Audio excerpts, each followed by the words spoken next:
Shalom, shalom, Mishpachah. Shabbat shalom here. We just thank you, Father. We thank you, Yahuah Elohim, the breath that breathed everything into creation by him and through him and for him. Father, we give you all the praise, all the honor, all the glory, for you are worthy, Yahuah Elohim. You are worthy and deserving of all praise. From the rising of the sun to the setting of the same, the name of Yahuah Elohim shall be praised. Hallelujah. Hallelujah. Okay, so today, I'm sure we'll be here a while again. We are going to take a look at Psalm 19.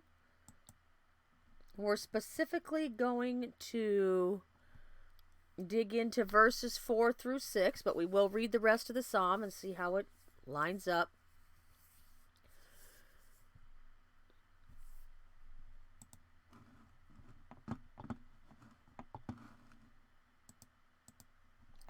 Verses 1 through the first part of 4. The heavens are proclaiming the esteem of El, and the expanse is declaring the work of his hand. Day to day pours forth speech, and night to night reveals knowledge. There is no speech, and there are no words. Their voice is not heard. Their line has gone out through all the earth, and their words to the end of the world. And we're going to leave that section alone maybe for another day. I know there's a lot of interesting thought on those verses right in there. But again, that's going to be for another day because I really want to focus on verses 4 through 6. Oh, well, that's not going to work. Their line has gone out through all the earth, and their words to the end of the world. In them he set up a tent for the sun, and it is like a bridegroom coming out of his room. It rejoices like a strong man to run the path. Its rising is from one end of the Shemaim, and its circuit to the other end, and naught is hidden from its heat. So we're going to walk through here first, and we're going to look at some of the Hebrew words, quite a few of the Hebrew words in here, before we take a look and dig into the scriptures and some actual scientific literature. So sun is Strong's H8121, Shemesh, from an unused root meaning to be brilliant. The sun, by implication the east, figuratively a ray, that is, architecturally a notched battlement.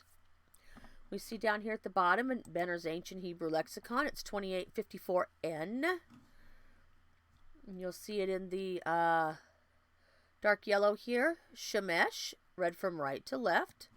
It's the sun. At the three-letter adopted root, we have the concrete as sun.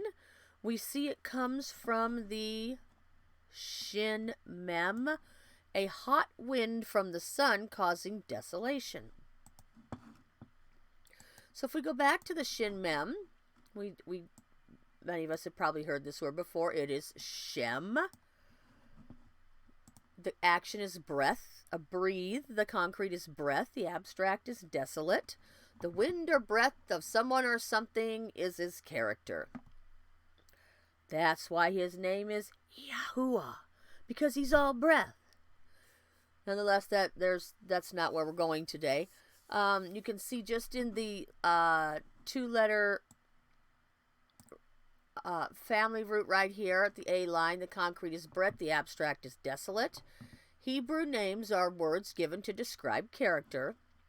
And down here is where you get the idea of the wind blowing over the land, pulls the moisture out of the ground, drying it up, making a place of ruin or desert.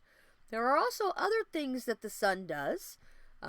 This would be just one aspect of the sun, because the character of the sun, or the breath of Yah, just does not pull something up out and destroy it. It also gives life. So there are many aspects to the definition that Benner put on it about it being the wind from the sun pulling up out of the ground and making things desolate, because it actually would do both depending on the soil of your heart, would be my estimation.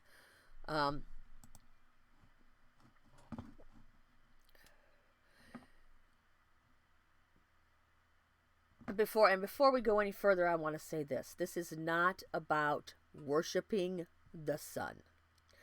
We should not be worshiping the sun, because we'll see that Elohim is called the sun. We should not be worshiping a door. We know Yahusha was called a door. We should not be worshiping a lamb. We should not be worshiping the lead ox. These are all pictures for us, because all creation speaks of the glory of Elohim. It's all a picture. He breathed every piece, part, and conglomerate from himself, but that doesn't mean he is the sun. He is the door. He is a door. He is a lamb in the physical sense. These are all pictures for us. And we're also going to see that the enemy wants nothing more than to be Elohim in every aspect that he can.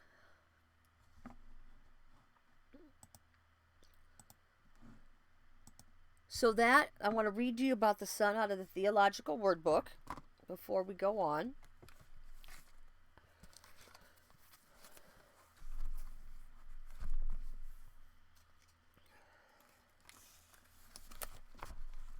And I'm just going to read some bits and pieces here that kind of apply to this study. This is a great resource to have, great reference. The sun is used to designate time and direction. Its rising equals the east, and its setting equals the west. The book of Ecclesiastes frequently repeats the phrase, under the sun, to emphasize that this earthly life is lived, and this is what they say, in monotonous drudgery with little meaning when viewed from a perspective that is minus Yahuah Elohim. That is correct. More frequently, the sun was considered a blessing. It helps the fields bring forth rich crops, Deuteronomy 33:14. A just ruler is like the sun shining forth upon a cloudless morning, 2 Samuel 23:4. Yahuah himself is compared to the sun due to the fact he brings warmth and prosperity to the believer's life. Yahuah Elohim is a sun and a shield. He bestows favor and honor, Psalm 84:11. Since the sun survives the generations, it stands as a sign of longevity. Example for the enduring throne of David, Psalm 89:36. The sun survives from generation to generation, day after day, week after week, harvest season after harvest season. From the rising of the sun, it goes its circuit, its tekufah, to the setting of the same. And so is a picture of the rising of the sun at the beginning of the year of the harvest season to the setting of the same at the end of the harvest season. In the ancient world, the sun was worshipped. Not here. In Egypt, Ra was the supreme mighty one. Again, we don't worship the sun. It's all a picture for us. But in Yisrael, worship of the sun was strictly forbidden, Deuteronomy 4:19. Yisrael's worship stressed that the sun owed its existence solely to Yahuah, Genesis 1:14-19. The sun, as a quote-unquote creature, renders him praise, Psalm 148:3. Yahuah's anger will reach its fullest outburst on the day of Elohim. As Yahuah judges the nations, catastrophic events will take place in the Shemaim. On that day the sun shall go down at noon.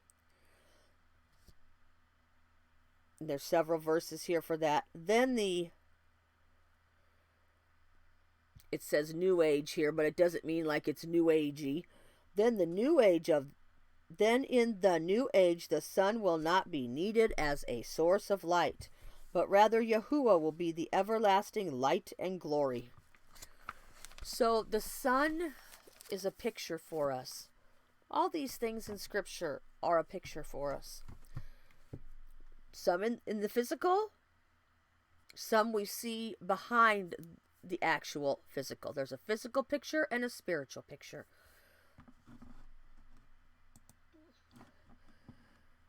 So the sun is like a bridegroom coming out of his room. It rejoices like a strong man to run the path. Its rising is from one end of the Shemaim, and its circuit to the other end, and Naught is hidden from its heat. So it comes out of its room like a bridegroom. And we all know who the bridegroom is. If you look in John, you see the bridegroom is Yahushua. But if you look in the Old Testament, you see Yahuah is the husband. So we can't have a different bridegroom than we have a husband. It's the same. He's one. It's only one. It's all one. In Strong's 2646, it's a huppah, a canopy. Down here in the ancient Hebrew lexicon, we see the canopy as a covering. At the family root, the action is to covered, a covered or hidden place for protection. The action is cover, the concrete is cover, the abstract is innocent. The het is a picture of a wall. The pei is a mouth, meaning open. Combined, these mean wall open. The tent is open to allow one into its covering for protection. Are we going to one day eventually be allowed into that tent, into that covering for protection? Because there's a day that that bridegroom is going to come out and open that door, and we are going to go in, and we are going to be kings and priests for the millennial reign, and then we will go in for the marriage wedding, and then we will have the marriage supper of the Lamb. Are we going to go and be allowed into that for protection? Clean heart and innocent hands. Because that's the place where he is. Because he's all that. Anyone entering a tent will be protected at all costs by the owner. A secret is something that is covered and hidden. A haven is a place covered over for protection. So we see this sun as a picture. It's a picture. It's only a picture. Do not worship the sun. It's like a bridegroom coming out of his room. It's a tent. It's a place where those that eventually come in will be protected at all costs by the owner. And do I need to say who the owner is?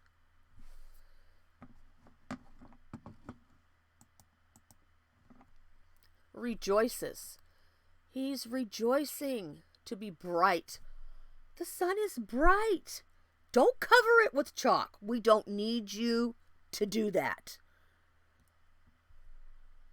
We need the warmth and the light, the heat of the sun, which is produced by the light of the sun.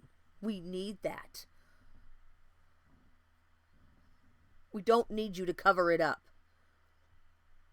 We know you want to cover up Elohim and be Elohim for yourself, but we don't need you to cover it up.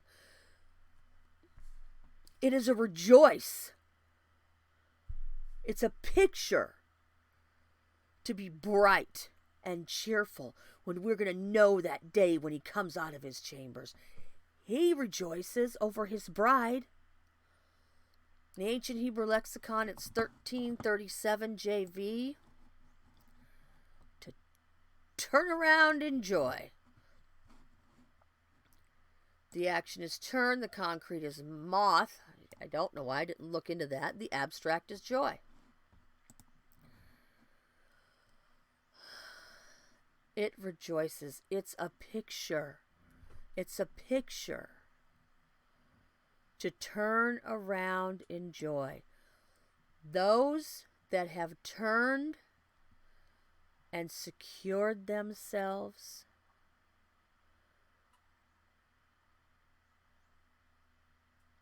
watch the sun as it goes through its cycle and it turns. It's a picture of a turning around in joy. We are joyful. The sun is joyful. The bridegroom, this picture of the bridegroom coming out of his chamber because we have turned and secured ourselves, turned to him. It is a joyful thing.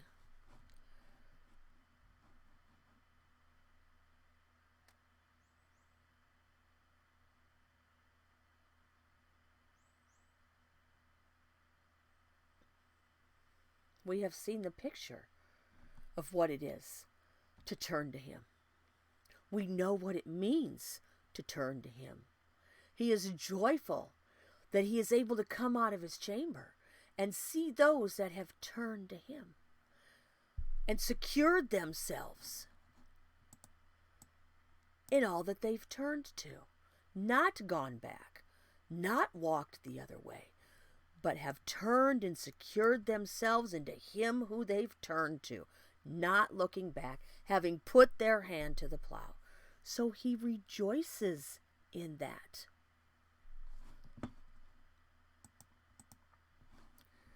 So he rejoices in that fact like a strong man. Why? Because, it's Gabor. Powerful, by implication, a warrior or a tyrant. Because even the elect would be deceived if they weren't warriors, if they weren't able to prevail, if they didn't have the strength to be in the family of heads. But he rejoices like a strong man. Who is made strong in your weakness? He is.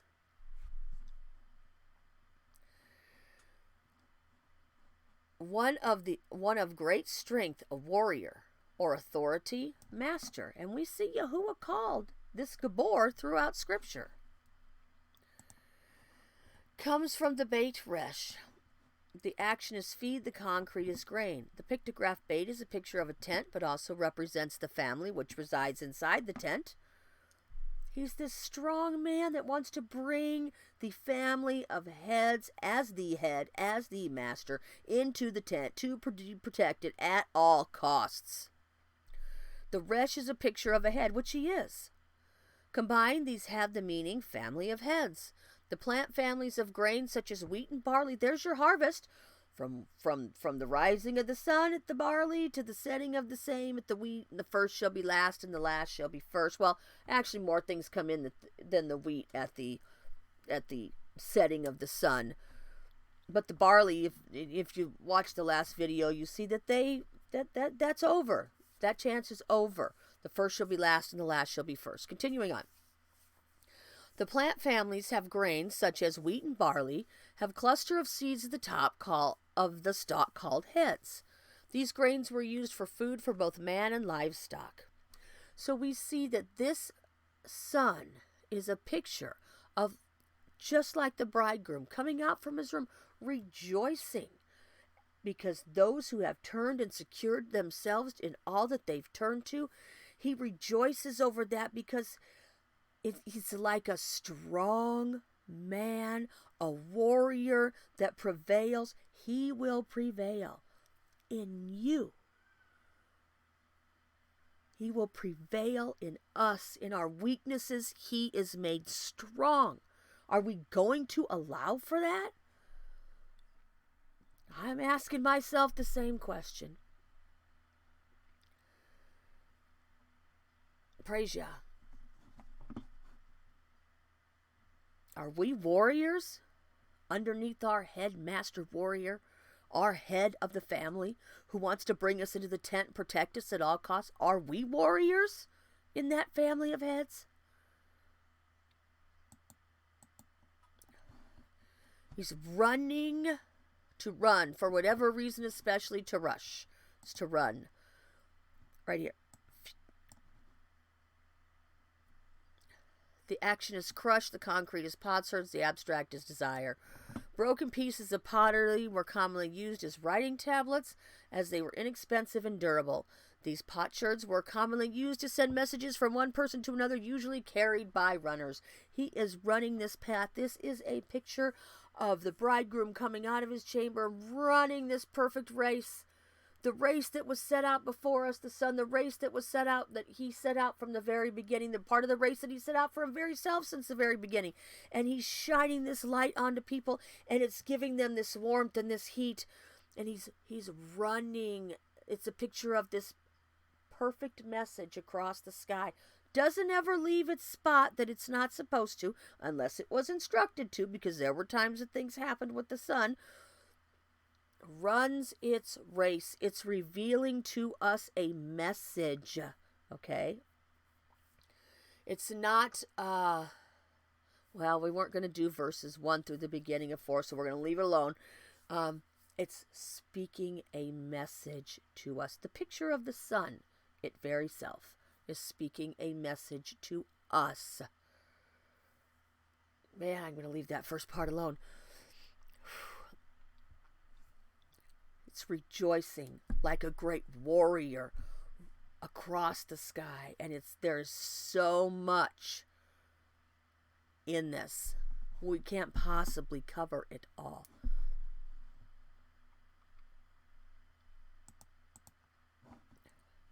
To run the path, a well-trodden road, literally or figuratively, also a caravan. The path, the road one travels. The action is travel. One concrete is caravan. One who follows a prescribed path to arrive at a specific destination. From one harvest season to the other harvest season. From the rising of the sun to the setting of the same. It's on a prescribed path. There is a path that's been laid out since the beginning of time. Yahuah is not surprised. He laid out the path. This is a picture of what the sun does on the path. This is a picture for us from day to day, from week to week, from year to year. This is a picture for us.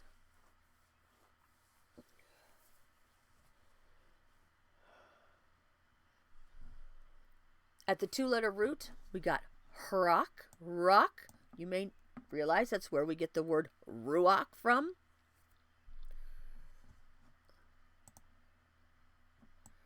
The action is travel. The concrete is path. The pictograph resh is a picture of the head of man. The het is a picture of a wall that separates the inside from the outside. Combined, these mean man outside. The responsibilities of the nomad outside of the tent include the feeding, watering, and caring for the livestock. Livestock are healthier and more productive when on a routine. Therefore, a man follows a routine or a prescribed path each day when caring for his livestock. Every day. There is nothing new under the sun. The commands, the laws, the statutes, the tarot, the customs, they're the same every day. There's a path and a message to be taken. And it's this beautiful picture. He gave it to us when he was here. Yochanan Hamabiel said, the friend of the bridegroom should rejoice that the bridegroom has come.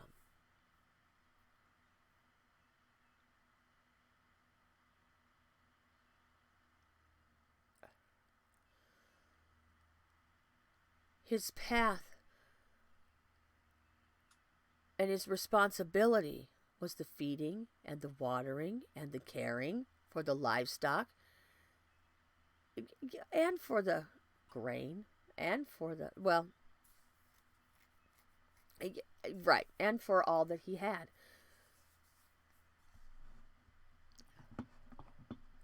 Following the path. It's a well-trodden road. It's been laid out since the beginning of time. He has given us this beautiful picture.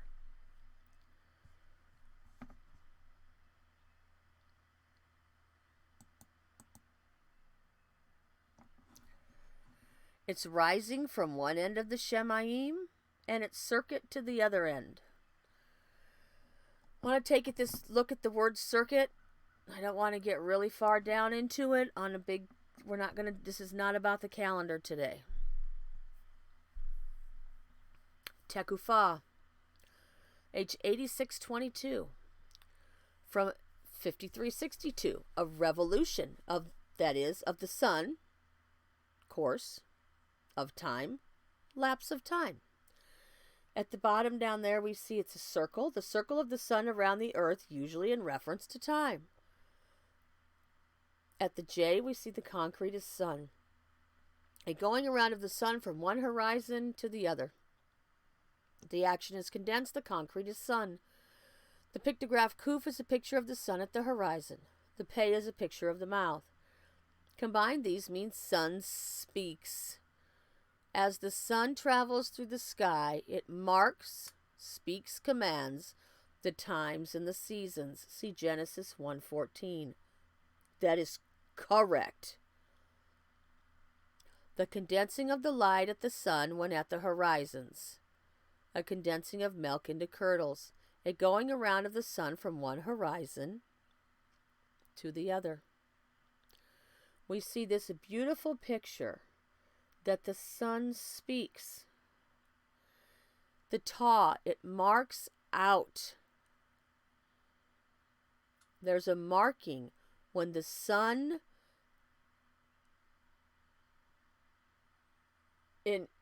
securely, it means it doesn't leave its path, speaks revelation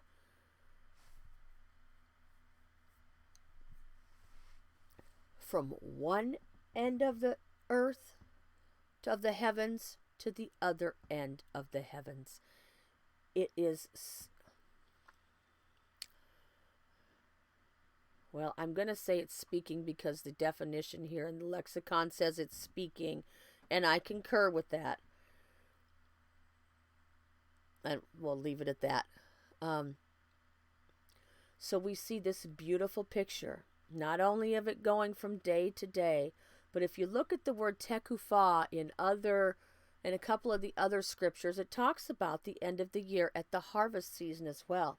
So it is the rising of the sun at the equinox in the spring, when the first harvest starts coming in, and the first shall be last and the last shall be first.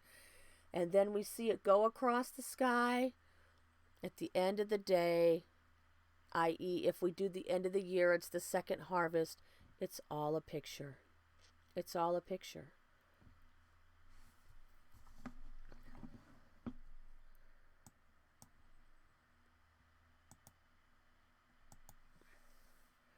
And naught is hidden from its heat. As if from a primitive root meaning to be nothing or not exist. A non-entity.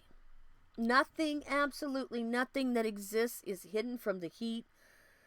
Is hidden from the heat. We'll go into that a little bit. Generally used as a negative particle. Without. Down here in the ancient Hebrew lexicon. A lacking of something or the inability to do or have something. Without, lacking the ability to hide from the heat of the sun. I don't care how many caves you run into and beg the rocks to fall on you.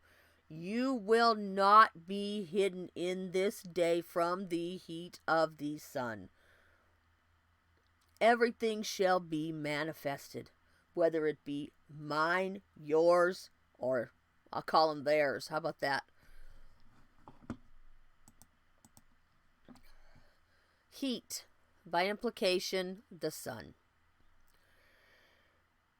1174 AN1, the source of heat. Fury, an intense heat from anger.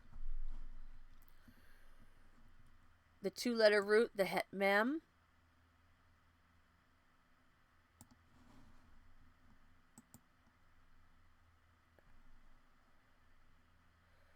Yeah, we'll leave those letters alone. The action is heat. The concrete is cheese.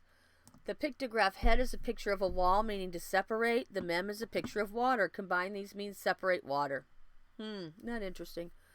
Cheese was made by placing milk in a bag made out of animal skin. The bag was hung out in the sun and pushed back and forth. The skin of the bag contained an enzyme that, when heated and shaken, caused the milk to sour and separate into two parts: fats, curds or cheese, and water, whey. The whey could be drunk and the curds eaten or stored for future consumption. Nothing's going to escape. Naught is hidden from the heat of the sun. Can you get in the shade for a little bit? Yeah. So there is some time you can get in shade, because you certainly don't want to get a sunburn. That I can tell you.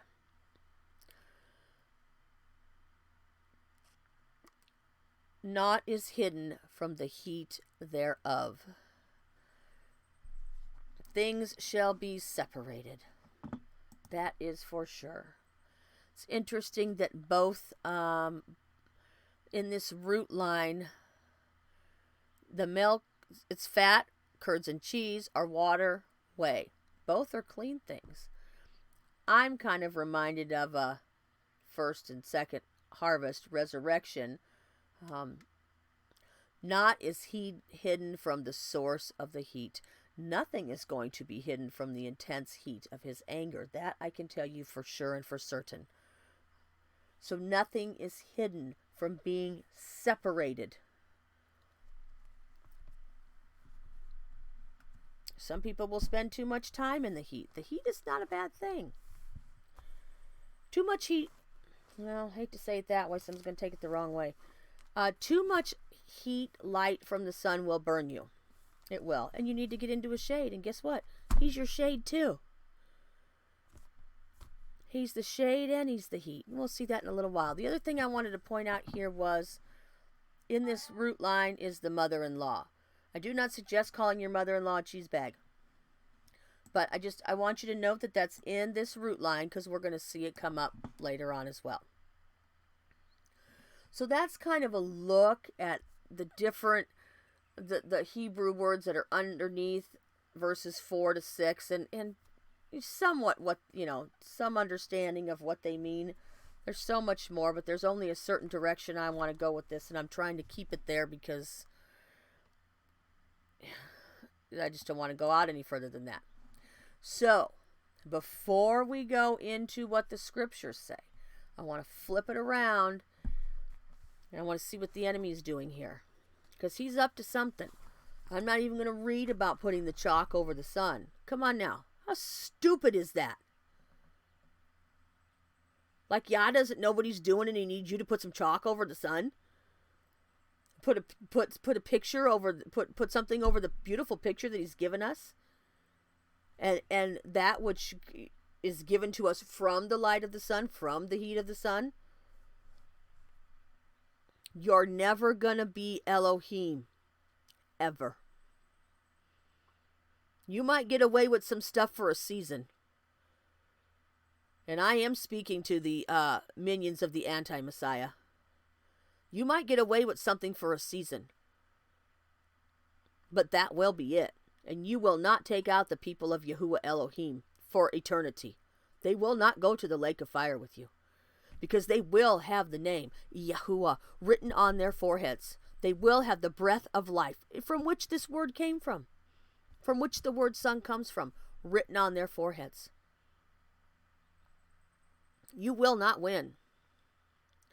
It may be a momentary, you might win a battle momentarily, but it ain't the surprise of Yah. It is not. But you will not win the war. And you know it. Alright, so we're going to go look at this first paper now that I'm off that box of soap. This is where you can find this paper at. I will put these links, maybe all but the last one I think I can get into the description box. Alright, let me go find it over here.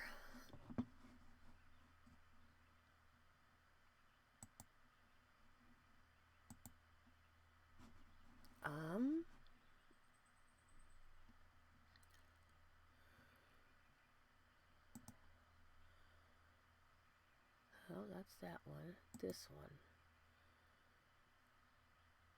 Okay.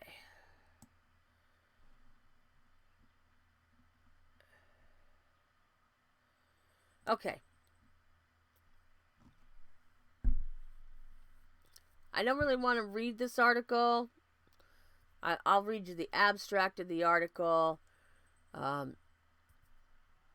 do I want to say this? The king's horses and the king's men said the other day that maybe the quote unquote fake king himself said this. I don't know. Maybe I better behave myself. This was said in a press conference. Let's put it that way. Now y'all should be able to figure out what I'm talking about. Well, let's see if we can put some ultraviolet light or some light into people's blood and let's see if we can clean it out. And then some other really stupid stuff was said after that. Yeah, I said stupid. There's an article out here at the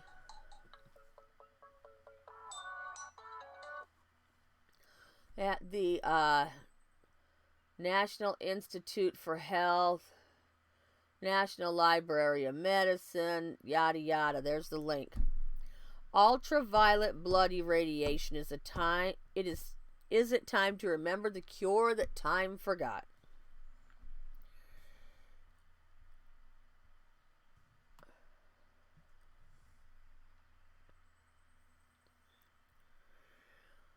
Ultraviolet blood irradiation, known as UBI, was extensively used in the 1940s and 1950s to treat many diseases including sepsemia, pneumonia, tuberculosis, arthritis, asthma, and even poliomyelitis. The early studies were isn't that interesting? The early studies were carried out by several physicians in the United States and published in the American Journal of Surgery. However, with the development of antibiotics, the use of UBI, ultraviolet blood irradiation, declined and has now been called the cure that time forgot. Later studies were mostly performed by Russian workers and other Eastern countries. And the modern view in the Western countries is that UBI remains highly controversial. This review discusses the potential of UBI as an alternative approach to current methods used to treat infections, as an immunomodulating, obviously I can't say that word, therapy, and as a method for normalizing blood parameters. Low and mild doses of UV kill microorganisms by damaging the DNA, while any DNA damage in host cells can be rapidly repaired by DNA repair enzymes.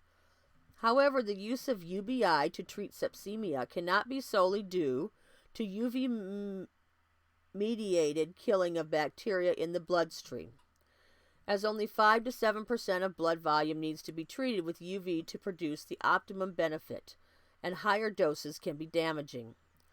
There may be some similarities to extracorporeal photophoresis, using phosphorescence and UVA irradiation. However, there are differences between ultraviolet blood irradiation and ECP in that ultraviolet blood irradiation tends to stimulate the immune system, while ECP tends to be immunosuppressive. With the recent emergence of bacteria that are resistant to all known antibiotics, ultraviolet blood irradiation should be more investigated as an alternative approach to infections and as an immune modulating therapy. All right, I'll read the first sentence of this next part. Historical introduction. Ultraviolet UV radiation is part of the electromagnetic spectrum, with a wavelength range of 100 to 400 nanometers, shorter than that of visible light, 400 to 700 nanometers, but longer than X-rays, less than 100 nanometers. UV radiation is divided into 4 distinct spectral areas, including vacuum UV, UVC, UVB, and UVA.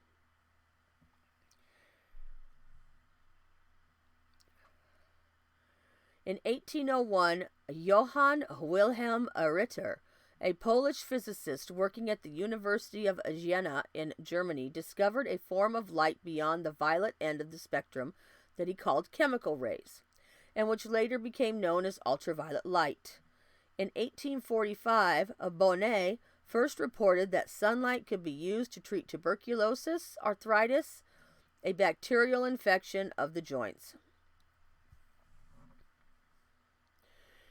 Why can't we just let the sun do its job? Why don't y'all just leave it alone?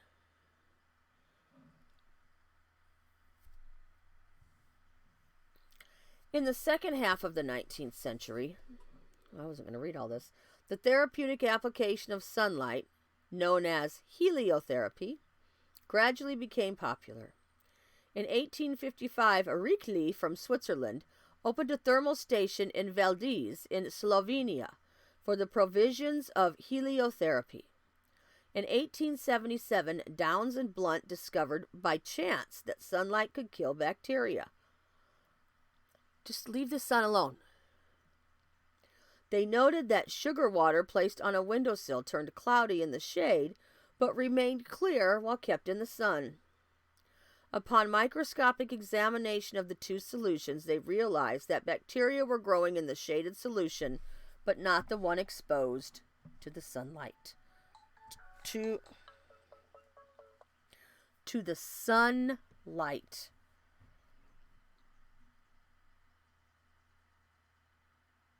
To the sunlight.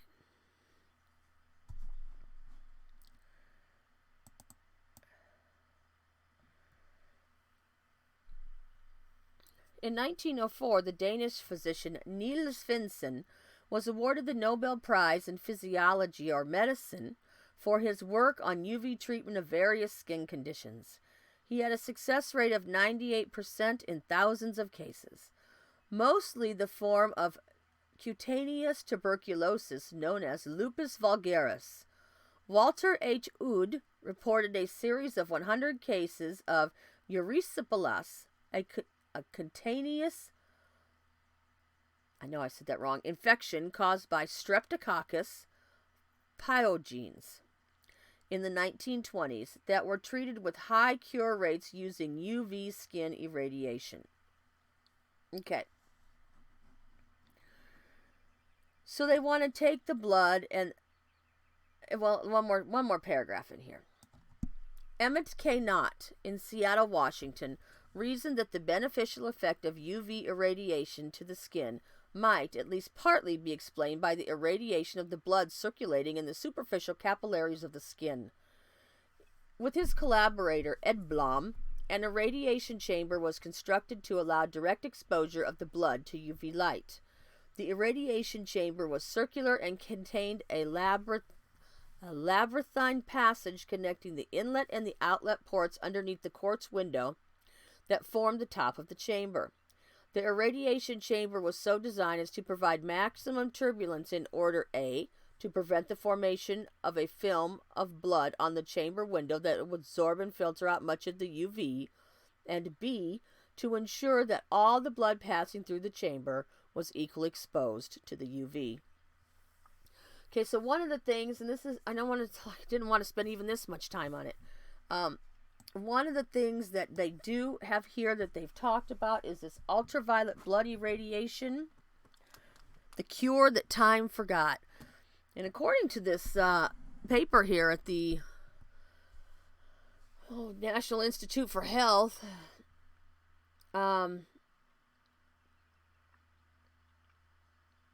does an amazing job from what I can see in almost all instances. How many of us do you think are going to be able to afford this thing? Then my next question becomes, if all the king's horses and all the king's men wanted your blood to be cleaned, why in the world would they want you to have clean blood? Do you really think they're on your side? Come on now. I'm thinking we got some ritualistic stuff going on here, where whence this might apply. I'm going to leave it at that. Because this is really the thing I want to talk about over here, about the light of the sun. Leave the sun alone, will ya? We don't need you to do anything to the sun. We need you to leave Yah's creation, and we need to leave your meddling little man hands out of it. We don't need you to do anything to the sun. Leave us alone.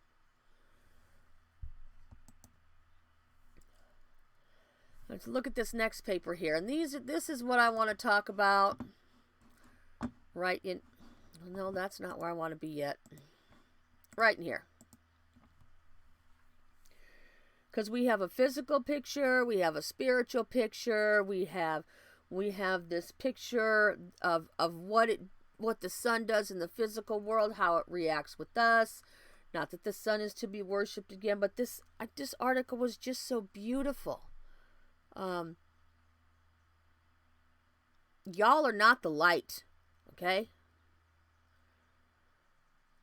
And I'm not saying the light of the sun is Yahuah Elohim is the light. It's a picture. It is a picture. And prayerfully, anybody that watches this, prayerfully to the end, will see the picture and what the enemy is doing and how he's flipping what Yah has given us to make himself Elohim. So here we have another paper at the National Institute for Health. It's that second box that I have highlighted there. Benefits of sunlight. What? Benefits of sunlight? We'll put some chalk over it. No. A bright spot for human health. This looks like it was written in 2008. Great. The sun is still the sun. Don't tell me there's global warming. There's snow in New York this morning. Wonder where that came from. Maybe you got a harmonic wave to go with that, eh? All right. I probably won't straighten up much today. This is going to be a long article. I think this is the one. There's 2 longer ones in this list. The rest are pretty short. All right. Again, this is the benefits of sunlight. A bright spot for human health.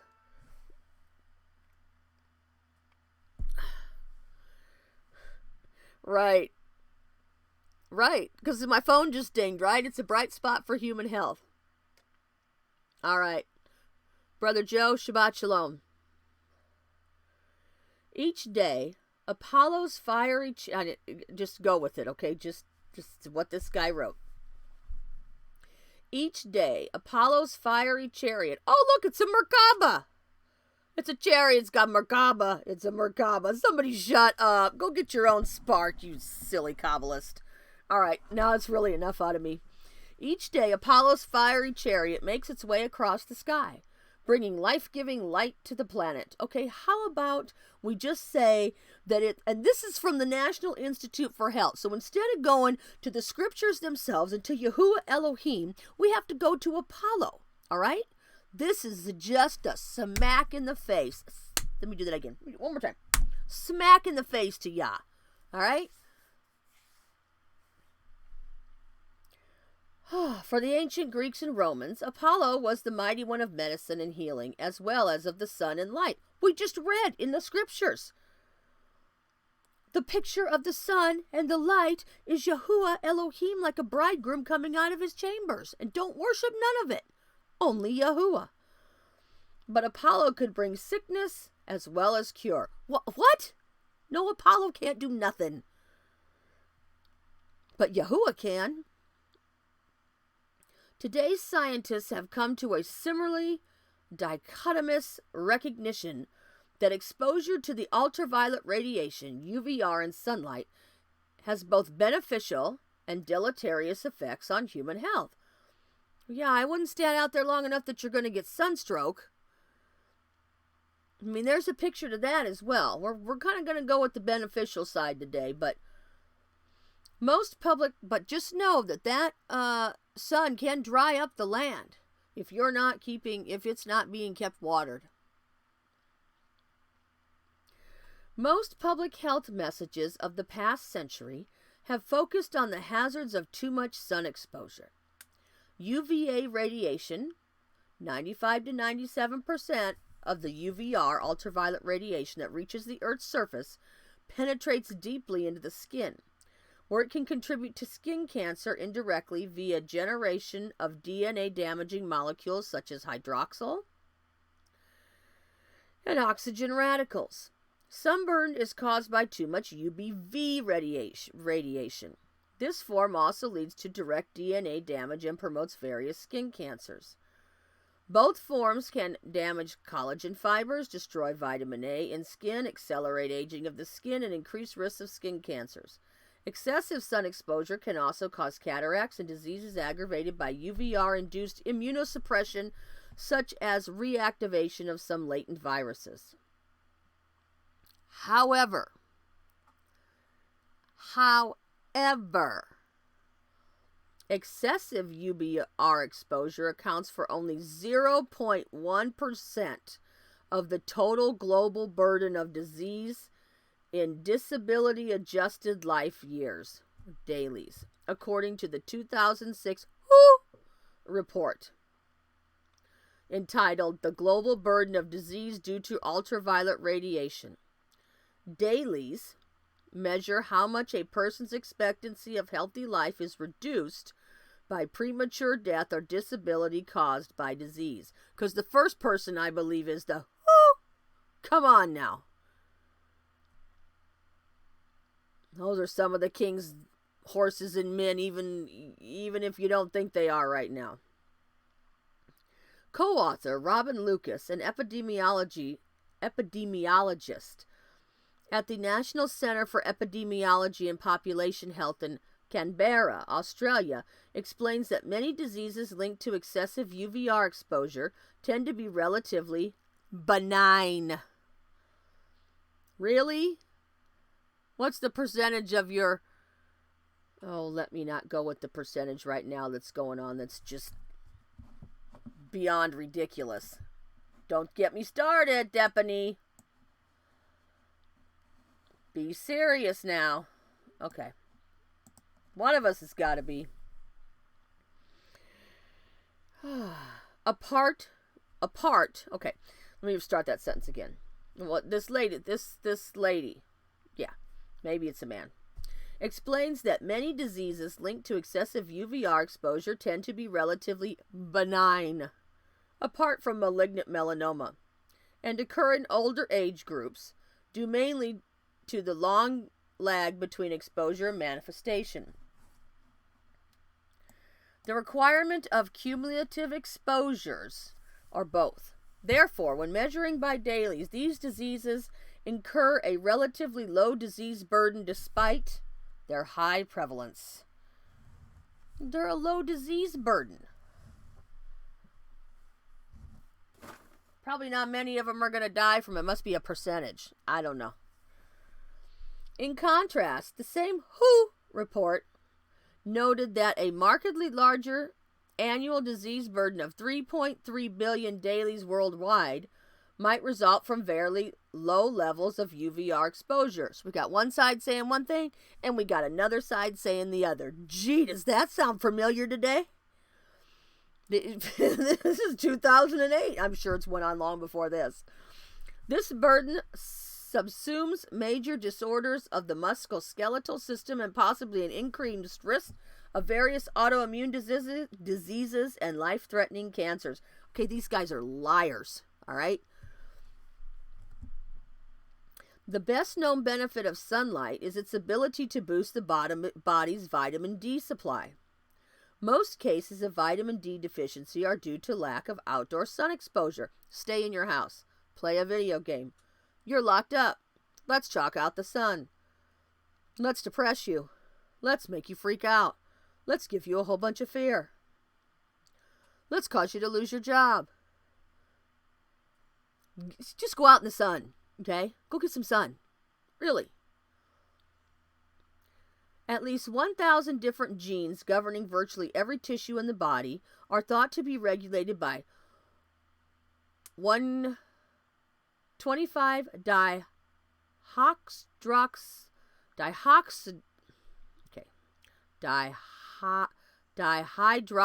vitamin D3. Dihydroxy vitamin D3.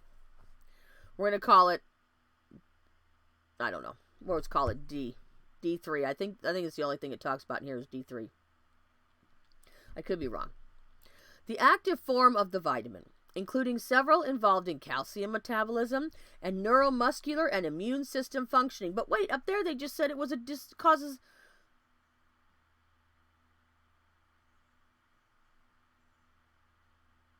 It doesn't help you, but in the next sentence, it says it's helpful to the neuromuscular and immune system functioning.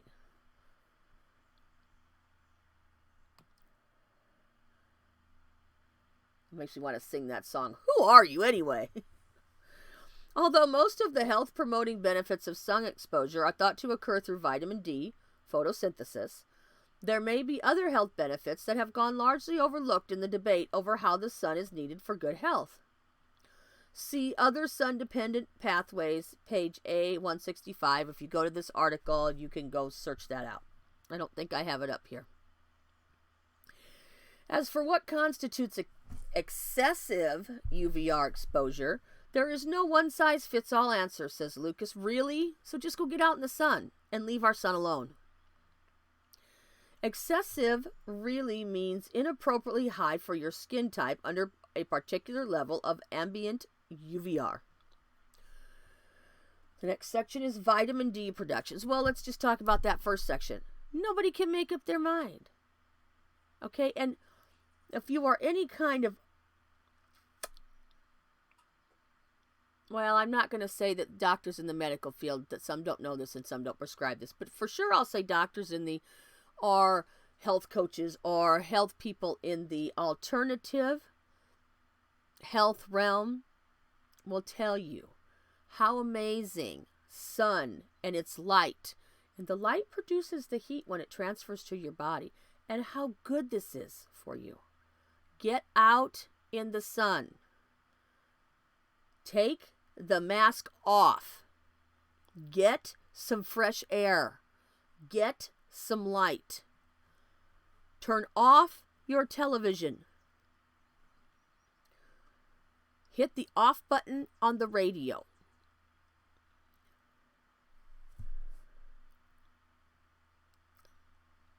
Vitamin D production. Unlike other essential vitamins, which must be obtained from food, excuse me, vitamin D can be synthesized in the skin through a photosynthetic reaction triggered by exposure to UVB radiation. The efficiency of production depends on the number of UVB photons that penetrate the skin, a process that can be curtailed by clothing, excess body fat, yeah, I'm in trouble, sunscreen, and skin pigment melanin. For most white people, a half hour in the summer sun in a bathing suit can initiate the release of 50,000 international units, 1.25 milligrams vitamin D into the circulation within 24 hours of exposure. The same amount of exposure yields 20 to 30,000 international units in tanned individuals and 8 to 10,000 international units in dark-skinned people. We're so low on vitamin D now from everybody being in the house. Just go and get you some sun. You don't need to get a sunburn or a sunstroke. You can be out for more than half an hour. You can put something on over your bathing suit. You can be running around like, all that. The initial photosynthesis produces vitamin D3, most of which undergoes additional transformations, starting with the production of 25 hydroxy, vitamin D. The major form of vitamin D circulating in the bloodstream. Well, get it in there. Why do we need to have these guys irradiating our blood? Just get out in the sun.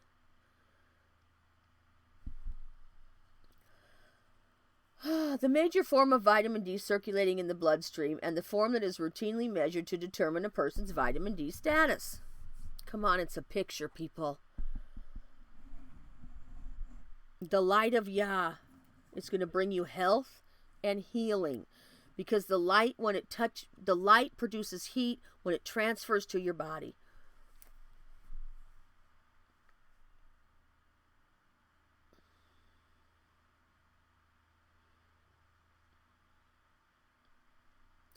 Although various cell types within the skin can carry out this transformation locally, the conversion takes place primarily in the liver.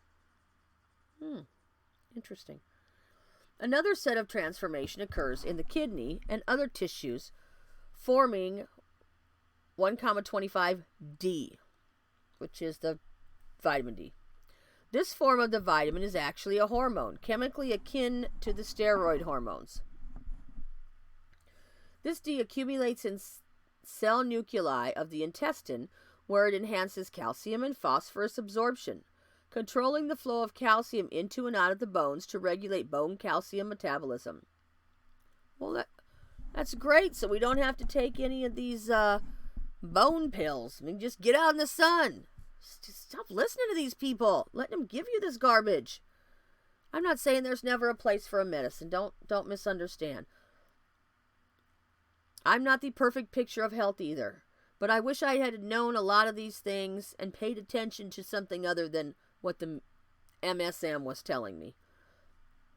Michael Hollick, a medical professor and director at the Bone Healthcare Clinic at Boston University Medical Center, says, the primary physiologic function of vitamin D is to maintain serum calcium and phosphorus levels within the normal physiologic range to support most metabolic functions. Most metabolic functions.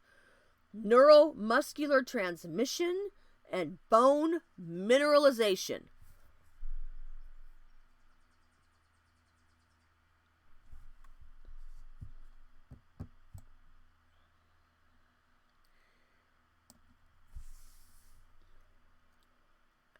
Let me not say that. Without sufficient vitamin D, bones will not form properly.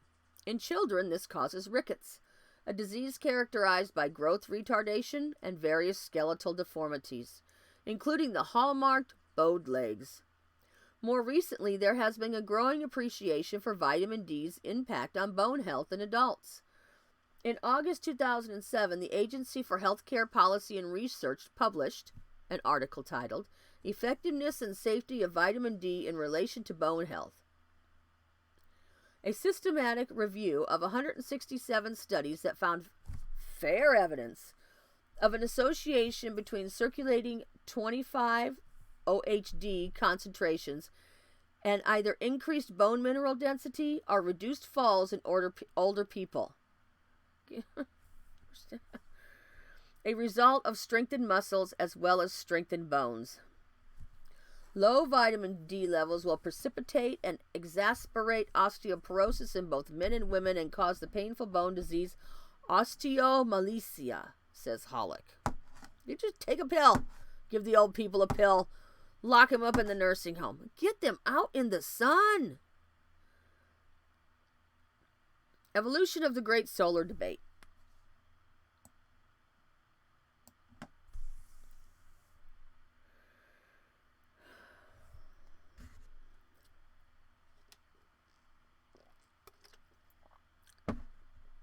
In 2002, in the 2002 book, Bone Loss and Osteoporosis in Past Populations, an Anthropological Perspective, Richard Veith, a nutrition professor at the University of Toronto, writes that early primates probably acquired their relatively high vitamin D requirements from frequent grooming and ingestion of oils rich in vitamin D, precursors that were secreted by their skin onto their fur.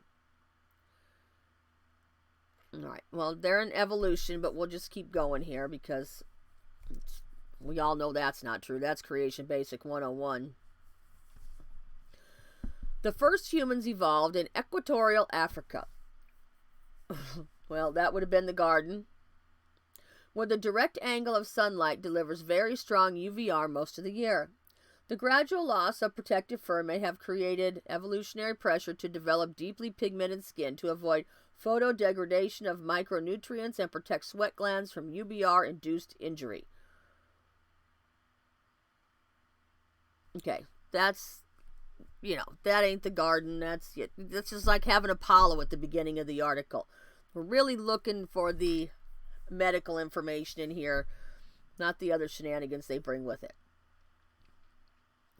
Because in every good lie, there is a measure of the truth.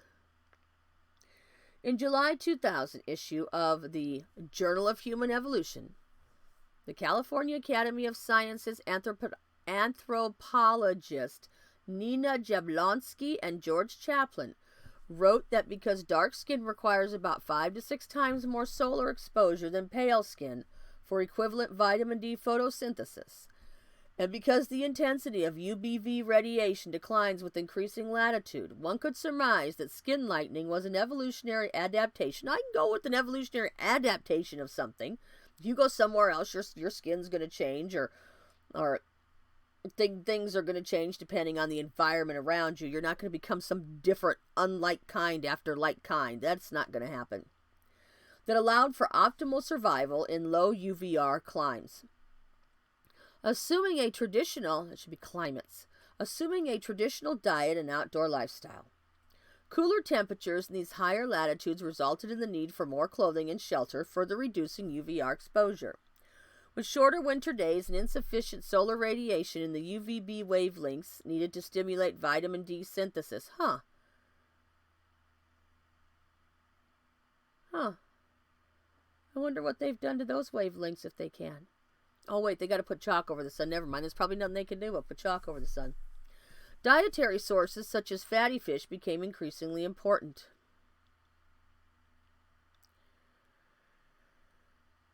Over time, clothing became the norm in higher latitudes, and then eventually a social attribute in many societies. It seems we're the opposite of that now. By the 1600s, peoples in these regions covered their whole body, even in summertime. Many children who lived in the crowded and polluted industrialized cities of northern Europe developed rickets.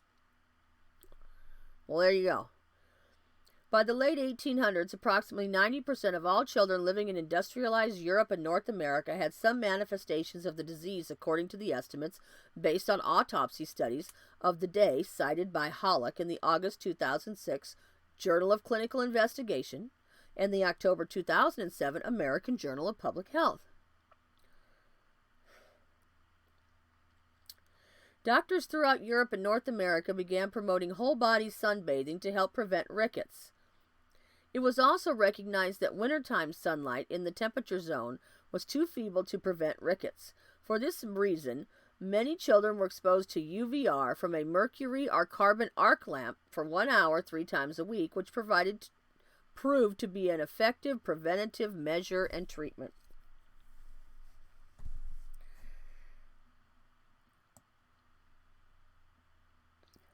They've been working for a long time to keep people out of the sun.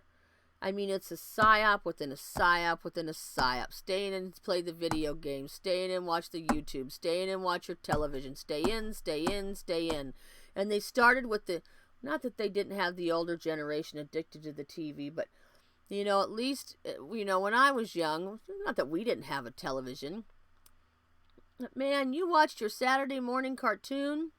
Of course, we didn't know Shabbat then. And you went outside and you played until you dropped. You came home from school and you might have done your homework and you went out and played until you dropped. Maybe there was 1 or 2 programs a week that were an hour long that you watched during the week. Or maybe one thing, I'll say it, Lawrence Welk on Sunday night at 6 o'clock. Maybe that, It wasn't like it is today. You were out all day long. And so, not that that's the only part of the psyop. That's not the only reason that these other things have been invented and they've really turned us to this direction. This would just be one of the psyop within a psyop. One piece of the psyop. Why else would they want to chalk out the sun? Really, like they're doing you some favor. Around the time the solar solution to rickets gained widespread traction in medical circles, another historic scourge, tuberculosis, TB, was also found to respond to solar intervention. TB patients of all ages were sent to rest in sunny locales and generally returned in good health. Come on!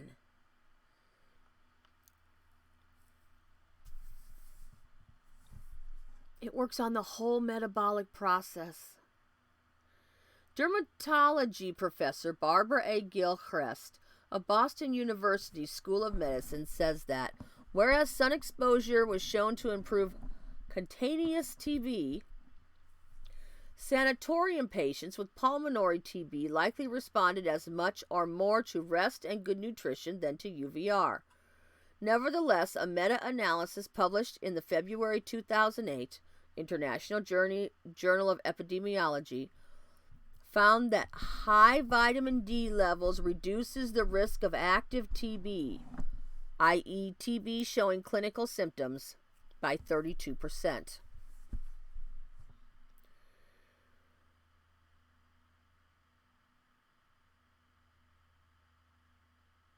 So it wasn't just a rest and good nutrition part of it. Duh. Come on. Why do they want to keep you busy all the time? Why do they want to feed you garbage food? Why should you have a GMO? Why should you have something that's sprayed? Why should you breathe in stuff in the air? Why should they change your water? It's not just about the TB. This is just an example.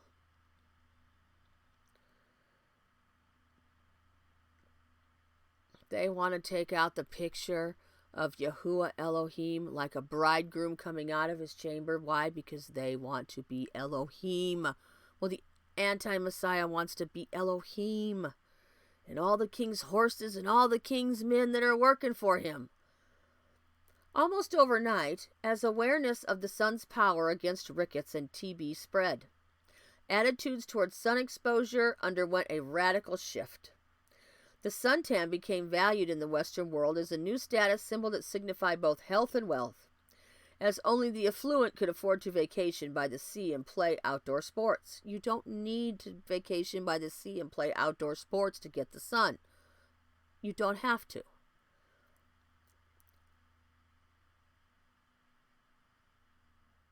We need more sun than ever. And here I sit inside. I need to get out. We need more sun than ever. Phototherapy quickly emerged as a popular medical treatment, not only for TB, but also for rheumatic disorders, diabetes, gout, chronic ulcers, and wounds.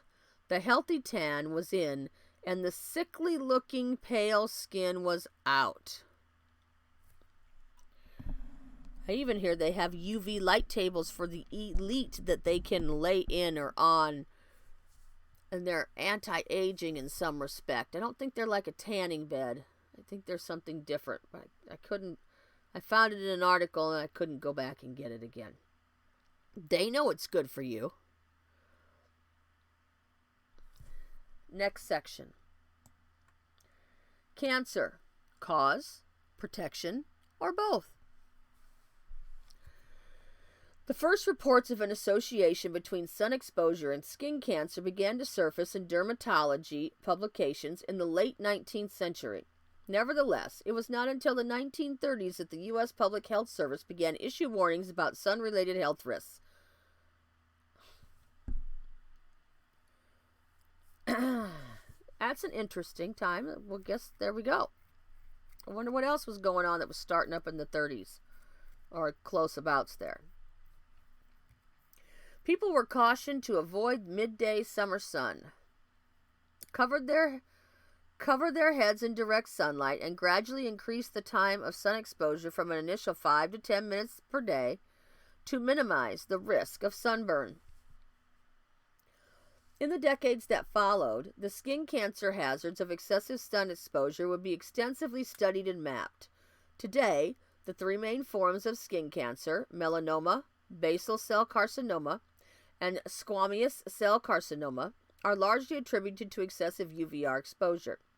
Skin cancers became the most common form of cancer worldwide, especially among groups such as white residents of Australia and New Zealand. When atmospheric scientists first called attention to the possible chemical destruction of the stratospheric ozone layer in the early 1970s, one predicted consequence of the increased UVB radiation was a rise in skin cancer rate, especially in Australia, New Zealand, South Africa, and Latin America. To counter the threat of the sun, the United Nations Environmental Program, the World Meteorological Organization, the International Agency for Research on Cancer, and the International Commission on Non-Ionizing Radiation Protection established InterSun, the Global UV Project, with the express goal of reducing the burden of UVR-related disease. InterSun activities have included the development of an internationally recognized UV index to help frame sun protection messages related to the daily intensity of UVR. For more information on these activities, see the WHO ultraviolet radiation website. Australia was among the first countries to spearhead large-scale sun protection programs with the Slip Slop Slap initiative, short for slip on a shirt, slop on some sunscreen, and slap on a hat, introduced in the early 1980s. This program and the subsequent Sun Smart campaign have been highly effective in informing Australians of the risks and providing clear practical instructions as to how to avoid excessive UVR exposure, says Lucas. Oh, I don't remember running into Lucas above, but we must have. As a result of increased use of hats, sunscreen, and shade, the incidence of malignant melanoma has begun to plateau in Australia, New Zealand, Canada, Northern Europe among some age groups. However, because other UVR-induced skin cancers typically take longer than melanoma to develop, their incidence rates continues to rise in most developed countries. Lucas says a gradual improvement in these rates is to be expected as well. Whereas skin cancers associated with too much UVR exposure, other cancers could result from too little. Living at higher latitudes increases the risk of dying from Hodgkin lymphoma, as well as breast, ovarian, colon, pancreatic, prostate, and other cancers, as compared with living at lower altitudes.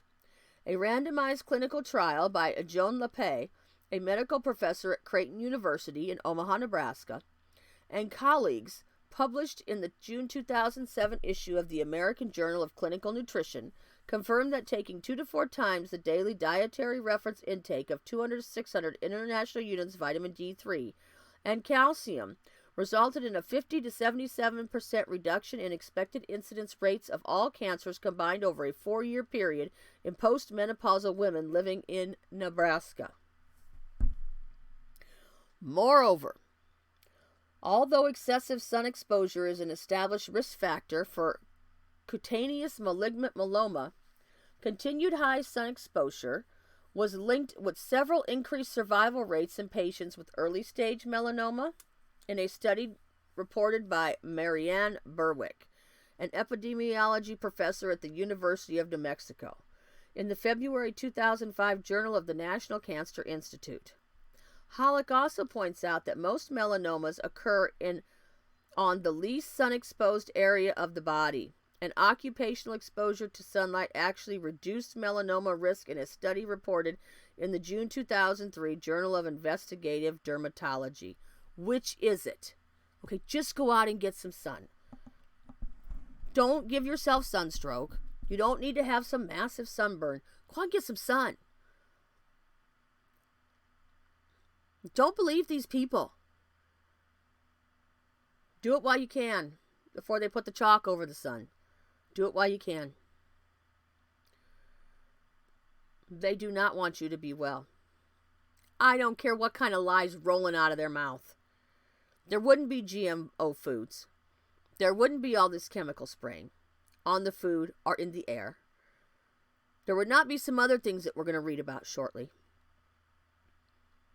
They would not have changed the water. They would not have put fluoride in it. They would not have told you to stay out of the sun.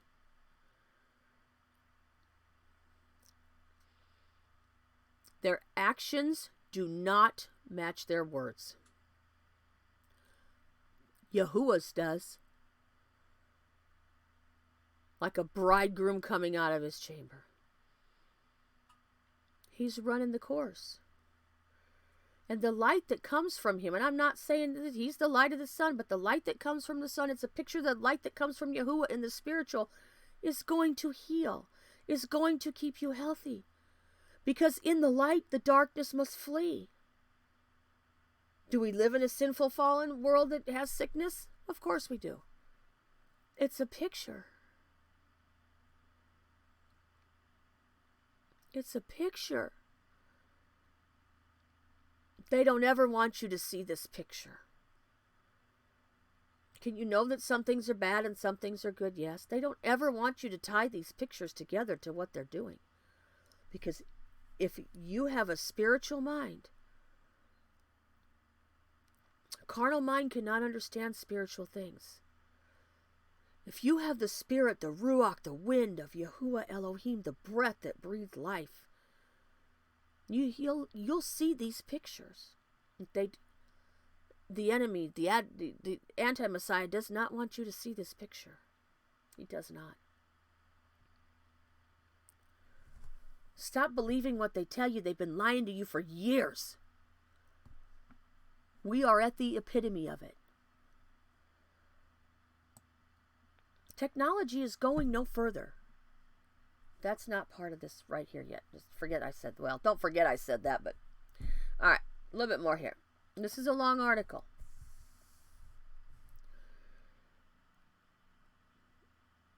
And I think it's really important.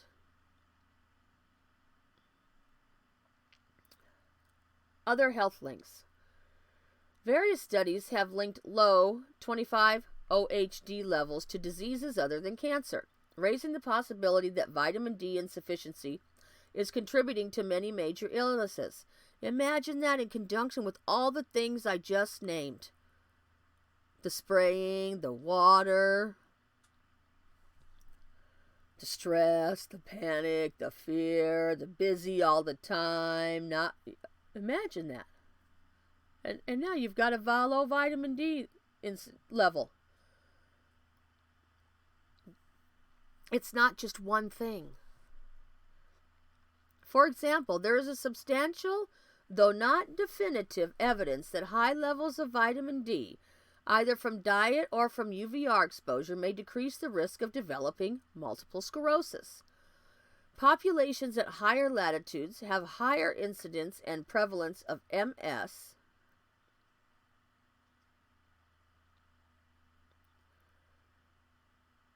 Wait a minute. That don't make no sense. For example, there is a substantial, though not definitive, evidence that high levels of vitamin D, either from diet or from UVR exposure, may decrease the risk of developing multiple sclerosis or MS. Populations at higher latitudes have a higher incidence and prevalence of MS. Just keep reading.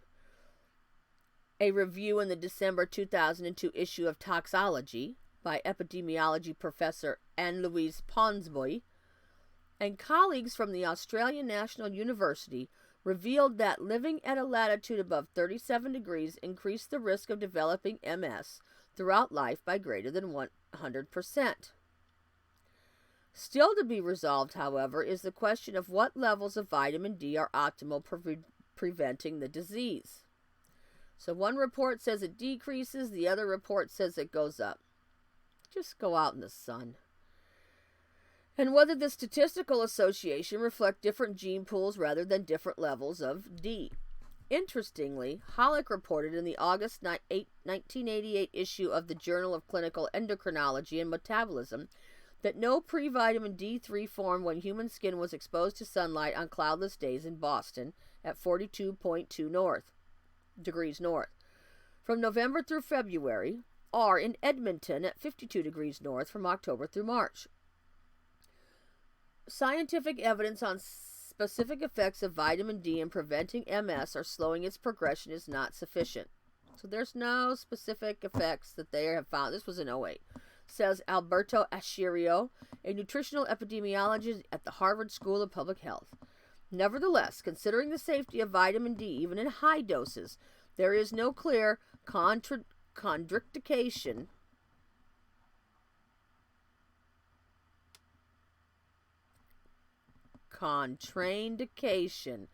because vitamin D deficiency is very prevalent, especially among MS patients. Taking vitamin D supplements and getting moderate sun exposure is more likely to be beneficial than not. Just go get some sun. As with MS, there appears to be a latitudinal gradient for type 1 diabetes, with the higher incidence at higher latitudes. A Swedish epidemiologic study published in December of 2006 issue of Diabetologia found that sufficient vitamin D status early in life was associated with lower risk of developing type 1 diabetes. Non-obese mice of a strain predisposed to develop type 1 diabetes showed an 80% reduced risk of developing the disease when they received a daily dietary dose of 1,25 OHD, according to research published in June 1994 issue of the same journal. And a Finnish study published on the 3rd of November 2001 in The Lancet showed that children who received 2,000 international units of vitamin D per day from 1 year of age on had an 80% decreased risk of developing type 1 diabetes later in life, whereas children who were vitamin D deficient had a fourfold increased risk. Researchers are now seeking to understand how much UVR vitamin D is needed to lower the risk of diabetes and whether this is the only factor in high-risk groups. Well, I'd say it's a combination of things.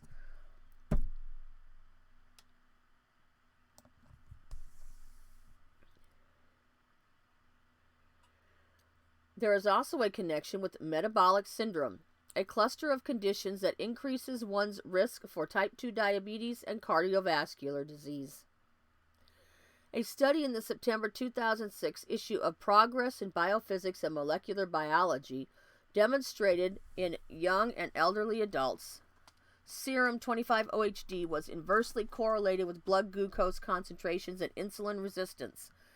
Some studies have demonstrated high prevalence of low vitamin D levels in people with type 2 diabetes, although it is not clear whether this is a cause of the disease or an effect of another causative factor. For example, lower levels of physical activities, in this case, outdoor activity in particular.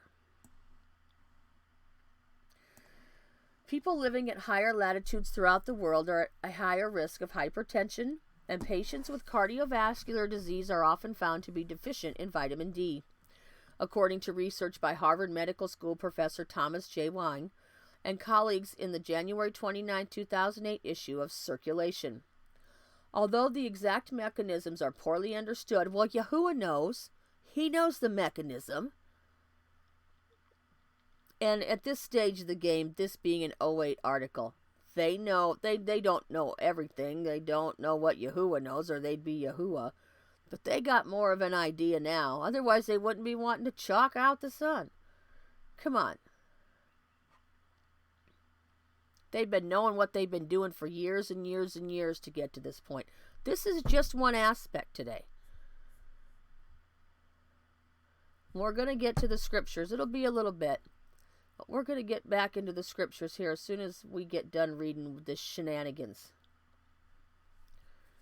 Well, it'll be a little bit, because I ain't done with the shenanigans here yet.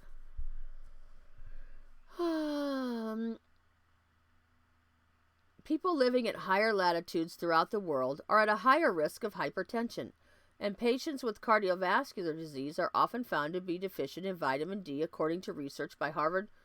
I read that. Although the exact mechanisms are poorly understood, it is known that 1,25 OHD is among the best potent hormones for down-regulating the blood pressure hormone renin in the kidneys, says Hollick. Moreover, there is an inflammatory component to arteriosclerosis, and vascular smooth muscle cells have a vitamin D receptor and relax in the presence of D, suggesting a multitude of mechanisms by which vitamin D may be cardioprotective.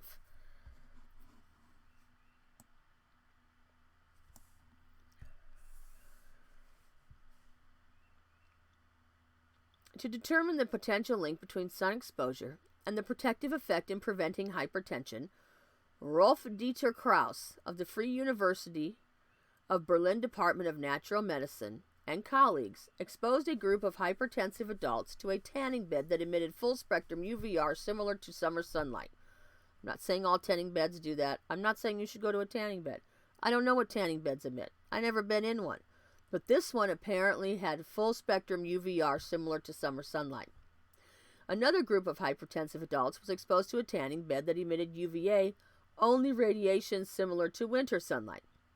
After 3 months, those who used the full spectrum tanning bed had an average of 180% increase in their D levels and an average of 6 mmHg decrease in their systolic and diastolic blood pressures, bringing them into the normal range. In contrast, the group that used the UVA-only tanning bed showed no change in either their D or their blood pressure. These results were published in the August 29, 1998 edition of The Lancet. According to Krauss, who currently heads the Heliotherapy Research Group, the Sun Therapy Research Group, at the Medical University of Berlin, a serum 25D level of at least 40 nanograms ml should be adequate to protect against hypertension and other forms of cardiovascular disease, as well as cancers of the prostate and the colon.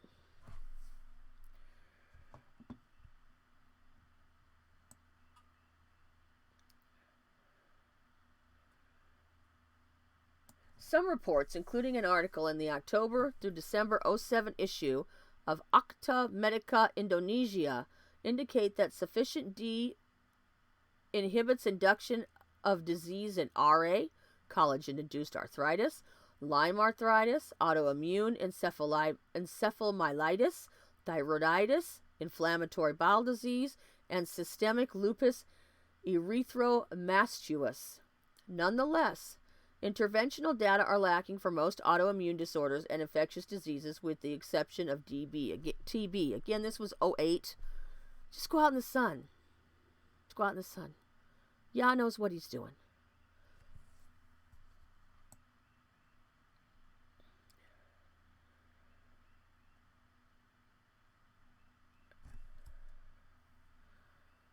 All right, 2 more sections in this article, and then we'll move on.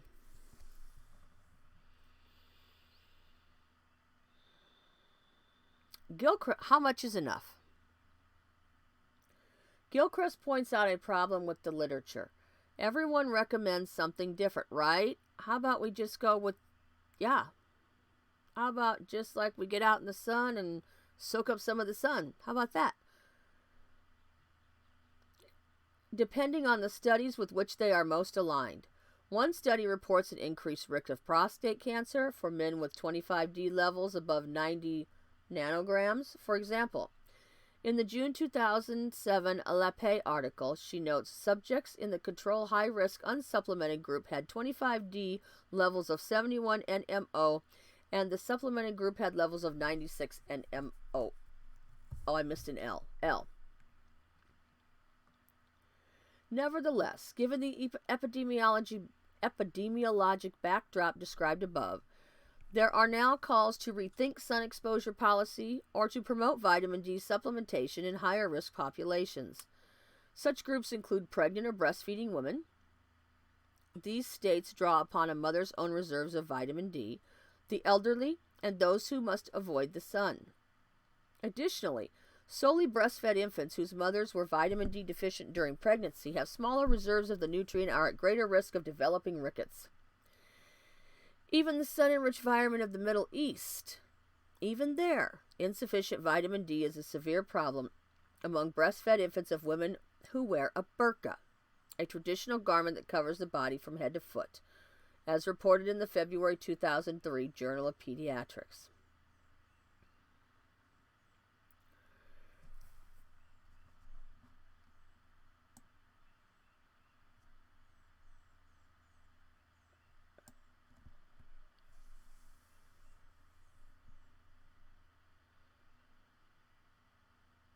And then it goes on to talk about the elderly people in the nursing homes. Get them out in the sun. In the context of inadequate sunlight or vitamin D insufficiency, some scientists worry that the emphasis on preventing skin cancers tends to obscure the much larger mortality burden posed by more life-threatening cancers such as lung, colon, and breast.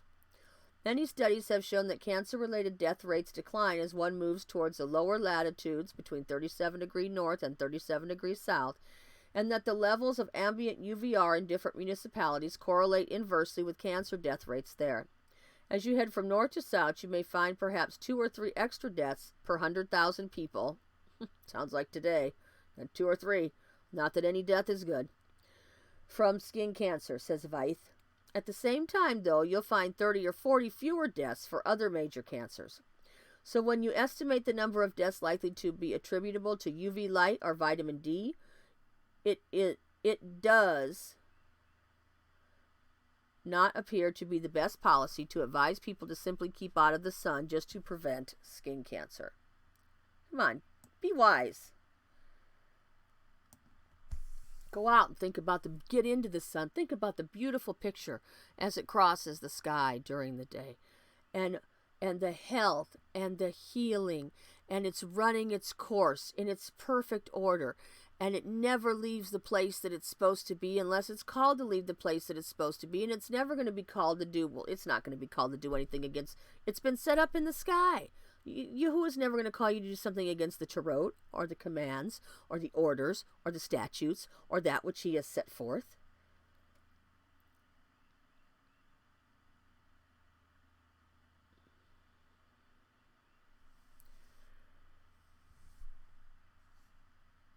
Okay.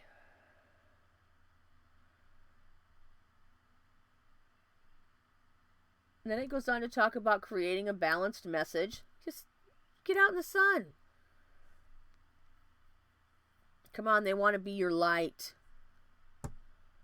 They want to be Elohim. They want to be the picture of Elohim. The Messiah wants to be the picture of Elohim. He wants to be this light. It's not a real light. It's not real.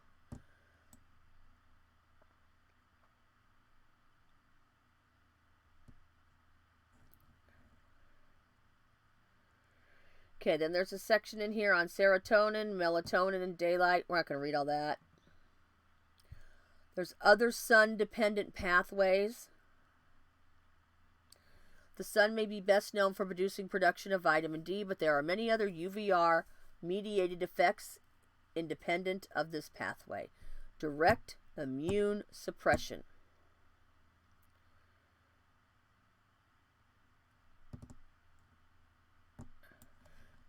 Both exposure to UVA and UVB radiation can have direct immunosuppressive effects through upregulation of cytokines and increased activity of T regulatory cells that remove self-reactive T cells. These mechanisms may help prevent autoimmune diseases. Another one is alpha melanocyte stimulating hormone.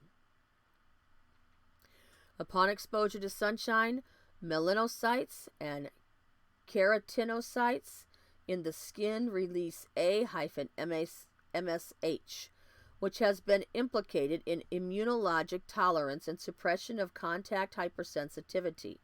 A-MSH also helps limit oxidative DNA damage resulting from UVR and increases gene repair, thus reducing melanoma risk, as reported in the 15th May 2005 in Cancer Research. Another pathway, calcitonin gene-related peptide. Released in response to both UVA and UVB exposure, this potent neuropeptide modulates a number of cytokines and is linked with impaired induction of immunity and development of immunologic tolerance. According to the report in the September 2007 issue of Photochemistry and Photobiology, mast cells, which mediate hypersensitivity reactions, play a critical role in CGRP, calcitonin gene-related peptide, mediated immune suppression. This could help explain sunlight's efficacy in treating skin disorders such as psoriasis. Neuropeptide substance P. Along with CGRP, this neuropeptide is released from sensory nerve fibers in the skin following UVR exposure. This results in increased lymphocyte proliferation and chemotaxis, chemically mediated movement, but may also produce local immune suppression. Endorphins. UVR increases blood levels of natural opiates called endorphins. Melanocytes in human skin expresses a fully functioning endorphin receptor system, according to the June 2003 Journal of Investigative Dermatology, and a study published the 24th of November 2005 in Molecular and Cellular Endocrinology. suggests that the cutaneous pigmentary system is an important stress response element of the skin. Then it goes on to talk about some of the research challenges.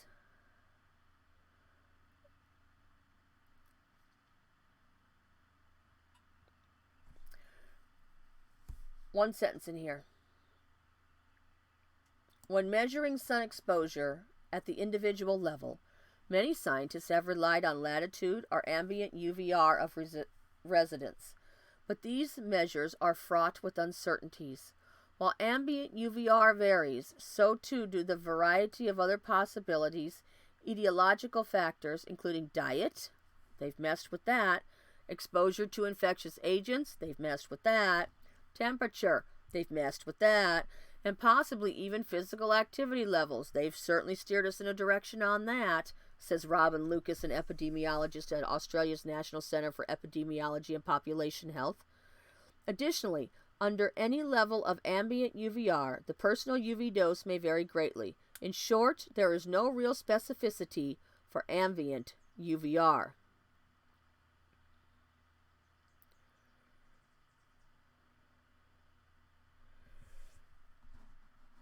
Okay, just go get out in the sun.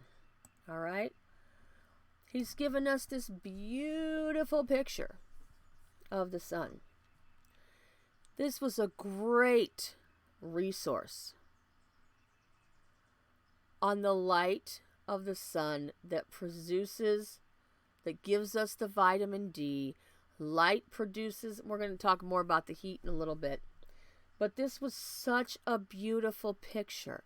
And as a picture, not the sun to be worshipped, of the bridegroom coming out of his chamber, all those that would come into his tent, that would recognize the beauty that he's given us in everything around us, not that we should worship anything around us, will be brought in and protected at all costs. And he's given us this beautiful picture of health. What did they do out in the wilderness? You cannot convince me they sat in their tents. I mean, just take a look at the Indians. They didn't sit in their tents. They were out there all day long. Did they cover themselves? And, did they get sunburned? I don't know. I didn't live then. But be wise about it. We're not at a place where we're even used to it, a lot of people now. Be wise about it. This is not a vanity thing. He's given us this beautiful picture. Okay, let's go on to the next thing. Right here.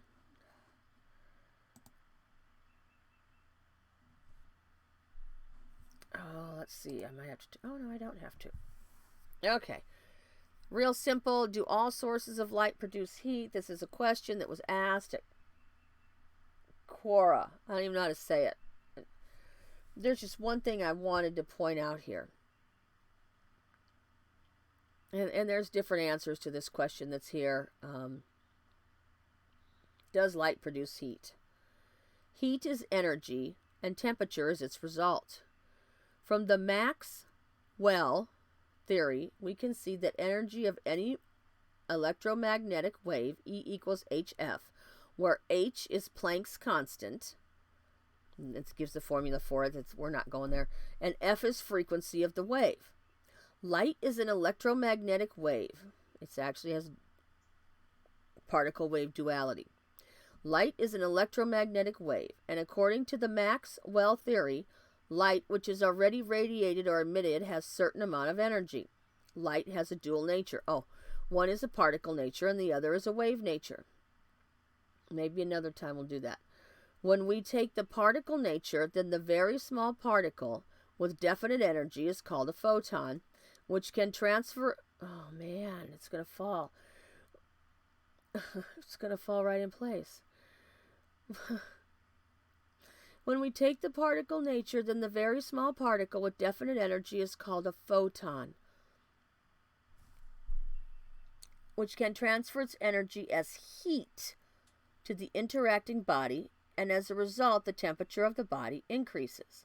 The simple example is, temperature of a light bulb is continuously increasing, but it can't produce the heat itself. The fact is, light contains certain amount of energy as photons, which depends on the sources. And the light can transfer its energy as heat, but can't produce heat energy. But it can produce temperature by transferring the energy of the photons. The fact is, light emitted by the sun and stars can't produce heat, but it can transfer heat, which is stored as energy of light, to interacting bodies, and this heat transfer occur by three processes: conduction, convection, and radiation. Convection, and radiation. By these three processes, heat is transferred, and as a result, temperature of the surrounding increases. The heat, i.e. the energy of light, depends on the sources, one being the sun. For more clear evidence, to be more clear, we feel the temperature, not the heat. And the temperature is due to bringing heat from the sun by propagation of light wave, which is emitted from the sun. No one can escape from the heat thereof. No one can escape from the light energy from it. When the light comes, the darkness must flee. When you get the vitamin D, a lot of these things are going to go away. Is there in combination with other things? Of course, we just read that. So I just kind of wanted to point that out, that the light energy produces the heat when it comes into contact with something else and raises the temperature. We sure need some stuff to burn off of us, don't we? Good grief. Otherwise, we're going to be consumed by it. All right.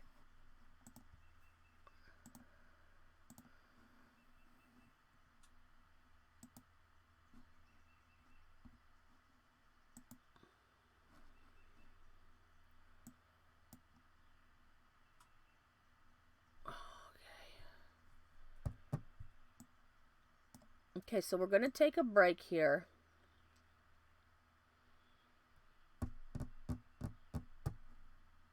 We're going to take a break here for a few minutes, and then we'll do these last. This one we're barely going to read anything on this one and this one. These two we'll read some of, and then we'll get back into the scriptures. But let's take a break for a minute because, well, I need to take a break for a minute.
Okay. Guess we'll get back to work here. I didn't mean to hit that on button so quick. That's okay. All right.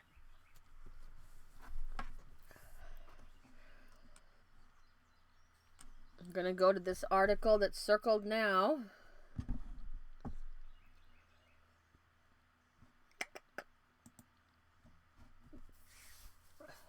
Another form of the light they want to be. They just want to be the light. And a Messiah just wants to be the light. They just want to be the light. Guess what? They ain't never going to be Yahuah Elohim. They ain't never going to be the light.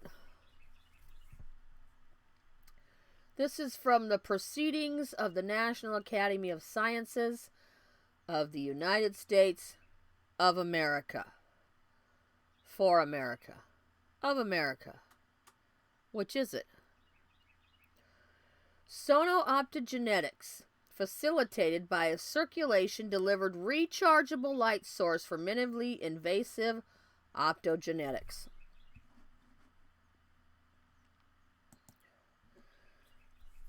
Significance. Since the invention of optogenetics,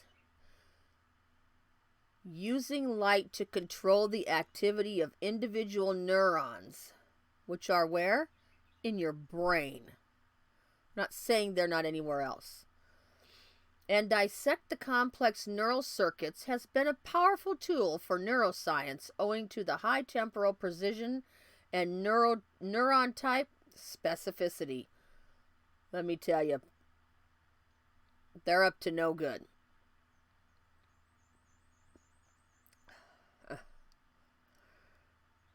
However, one of the major challenges of optogenetics is the invasive delivery of light sources such as fiber optics inside the brain of live animals, or biologically, they're going to use animals. Okay, we're past the animal stage. Due to limited tissue penetration of photons. They want to be the light. Here, well, they'll never be the light of Yahuah. They want you to see them, or the anti-Messiah wants you to see him as the light. Here we report a method termed sono-optogenetics, which provides minimally invasive optogenetic neuromodulation in the brain. Where at? In the brain. It's the last phase. It's the last step. The water, the air, the plants, the weather, the animals. We're the last conquering field. Are we overcomers in Messiah? Or will we be overcome? Here we report a method termed sono-optogenics, which provides minimally invasive optogenetic neuromodulation in the brain without any scalp incision, craniotomy, or brain implant. Sono-optogenetics delivers nanoscopic light sources via the indigenous and it's not indigenous. Endogenous blood circulation and provides millisecond, goes through the blood system, and provides millisecond time scale switching of light emission for optogenetic neuromodulation via brain penetrant focused ultrasound. Switch it on, switch it off. Do what you want with it to whomever you want that it's inside of their brain. Optogenetics, which uses visible light to control the cells genetically modified with light-gated ion channels, is a powerful tool for precise deconstruction of neural circuitry with neuron subtype specificity. They're just going to take over. Bottom line. It's going to have you do whatever they want you to do. However, due to limited tissue penetration of visible light, invasive craniotomy and intracranial implantation of tethered optical fibers are usually required for in vivo, that means inside the body, optogenetic modulation. Here we report mechanoluminescent nanoparticles, i.e., we'll call them diamonds, because they can go right in and they're biocompatible and they can go to the depths of the brain, and we're going to see some of that here in a little bit. that can act. I think we're going to see that. I can't remember. If not, you can go back and watch the buying and selling video, and there's some of it in there, I do believe. Here we report mechanoluminescent nanoparticles that can act as local light sources in the brain when triggered by brain penetrant focused ultrasound. Focused ultrasound, FUS. Going to affect these local light sources on these nanoparticles through focused ultrasound. We're going to call it gee whiz. Maybe in some instances, like gee whiz with a number at the end. Maybe some of you figure that out. Sorry. Through intact scalp and skull, mechanoluminescent nanoparticles can be delivered into the blood circulation via IV injection. There you go. There's your microneedle array. Let's send it to you in the mail. Stick it in yourself. And turned on by FUS, focused ultrasound, to emit 470 nanometer light repetitively in the intact brain for optogenetic stimulation. Unlike the conventional outside-in approaches of optogenetics with fiber implantation, our method provides an inside-out approach to deliver nanoscopic light emitters via the intrinsic circulatory system and switch them on and off. Listen to this. And switch them on and off at any time and location of interest in the brain without extravasation through the minimally invasive ultrasound interface. Off and on. You will be under complete control of the anti-Messiah. You're not going to dig it out of your brain. And this is just one piece. There's other pieces that are in this. The hydrogel. And man is going to wish they died and they couldn't. There's a tracking and a scanning. But this piece is to switch on and off at any time.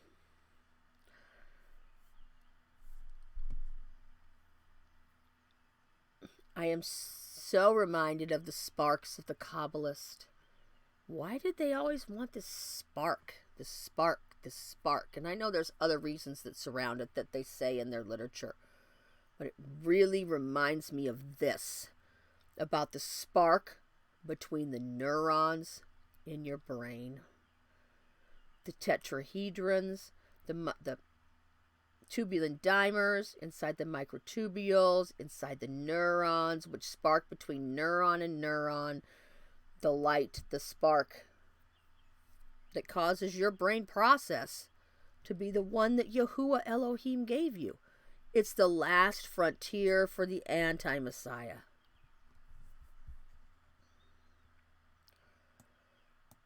He wants to be the light. He wants to be the light to you.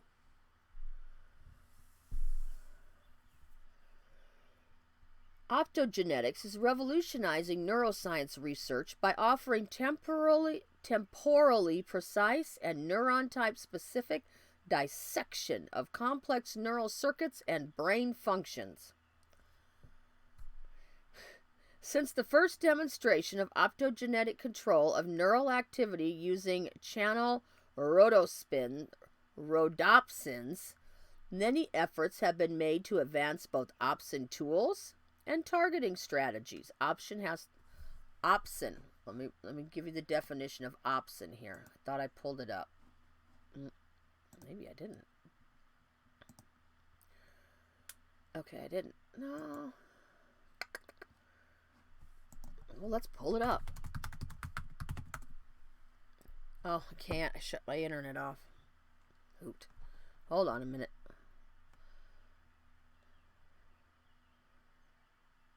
Trying to save some gigabytes.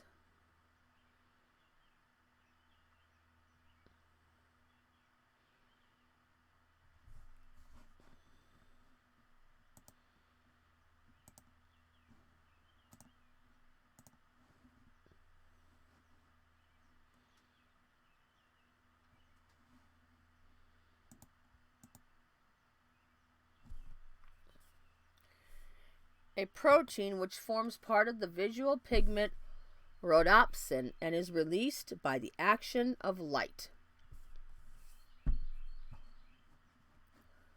That's what an opsin is.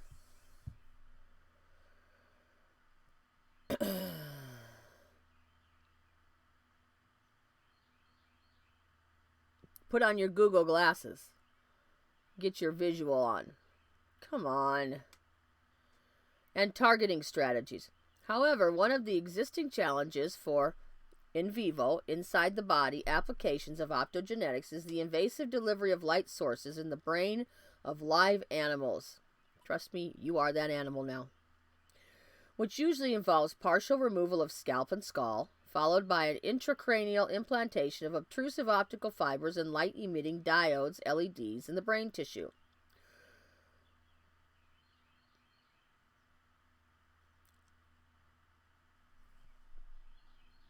Perturbation of the endogenous neural and glial activity has been reported as a consequence of chronic glialosis at the interface and permanent damage of neural tissue due to the invasive craniotomy and implantation procedures.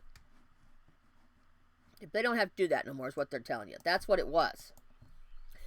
The challenge related to the invasive delivery of light source is a direct result of limited tissue penetration of photons for optogenetic stimulation in the brain. The conventional optogenetic toolbox comprises opsins with activation spectra in the range of 430 to 610 nanometers, which has limited tissue penetration due to scattering and absorption of photons by the brain tissue. To address this challenge, opsins with red shifted activation spectra and two photon stimulation have enabled optogenetic neuromodulation in the intact brain of live animals without any implant. Okay, in other words, they got it in there. Now they can modulate your neurons. Another strategy involves the intracranial injection of upconversion nanoparticles which absorb brain-penetrant near-infrared light and emit visible light into the mouse brain for deep brain optogenetic stimulation by delivering NIR irradiation from an optical fiber placed outside the skull. Despite these advances, these methods either require partial removal of the scalp and skull to afford deeper penetration, or involve intracranial delivery of photoluminescent agents into deep brain tissue. While it still remains challenging to achieve in vivo optogenetic stimulation via a much less invasive brain interface without any surgery. To address these challenges of optogenetics, we replace direct light illumination with focused ultrasound, the latter of which affords much deeper penetration in biological tissues, including the brain. Why do you think they have to have this everywhere? They want to control your brain. And replace intracranial delivery of the light source with IV delivery. Well, isn't that special? The latter of which is much less invasive and more accessible than the former. Yeah, that'll make it easy. I don't know when this was written, so I can't tell you if we're past the IV and just into the microneedle array. I can't tell you. But the point is we're there. Specifically to address the challenge related to brain penetration, we have developed a form of light source based on mechanoluminescent nanoparticles. What do you suppose those are going to be? Which produce strong 470 nanometer light emissions for optogenic neural stimulation of channel rhodopsin 2. Upon excitation of the focused ultrasound. So they're going to use the focused ultrasound to cause this that they have implanted on this mechanoluminescent nanoparticles to cause it to do something for control purposes. Nanoparticles have recently been demonstrated to enable novel, there's a new word. Oh, it does mean new. It's novel neural modulation interfaces, owing to their unique capability of converting light and magnetic fields into electricity and heat for neural stimulation.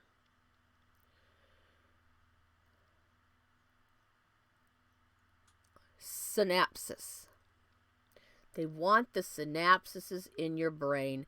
They want thought control to the best ability that they can get it, to the highest percentage they can get it, to combinatorially optimize it to their agenda. Mechanoluminescent materials, which convert sound into light, are realized in this study by doping ZNS, I think that was zinc sulfate, nanoparticles, which are intrinsically photoluminescent, with 400 nm photo excitation with Ag and CO2 plus dopiant ions that store photo excitation energy until being triggered by the focused ultrasound. It's just waiting. They're just there waiting to be told what to do. Right, Pinky? Furthermore, we rationalize that the delivery of light sources, which need to be placed in close proximity to opsin-expressing neurons in the brain, can be changed from the conventional outside-in approach to an inside-out approach, taking advantage of the endogenous blood vasculature in vivo inside the body.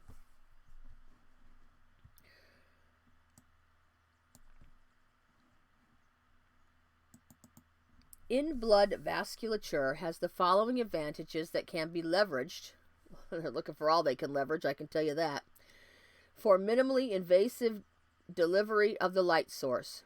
First, the entire brain is subserved by an interconnected network of cerebral vasculature, which is part of the systemic circulation and ranges from the larger cerebral arteries and venous sinuses to the numerous cerebral capillary vessels. Therefore, delivery of the light sources through the blood vasculature enables access to any part of the brain without depth limitation. They get right in there. Them nanodiamonds will cross the blood-brain barrier. Second, blood passes through superficial vasculature as it circulates in the body, providing accessible locations shallow enough for the light to penetrate these superficial vessels and recharge the circulating light source. Okay, come on, can you hear it? Third, the constant pumping of the blood into the cerebral vasculature by the heart provides a continuous supply of fresh light source into the brain for repetitive optogenetic stimulation. Never ending. Therefore, well, until you die if you can, because people are going to die and they ain't gonna, but that's a whole nother thing. Therefore, the combination of the focused ultrasound excitation and IV delivery method of mechanoluminescent nanoparticles offers an advantageous approach of sono-optogenetics, affording fiber-free optogenetics through intact scalp and skull in live animals. Last time I checked, we were mammals.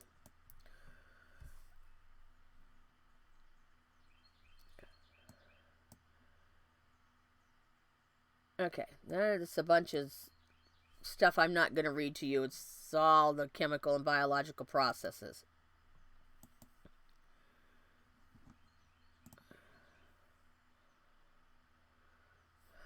Well, yeah, photoluminescence and photons and light and just all the chemical processes. But I wanted to read this one part.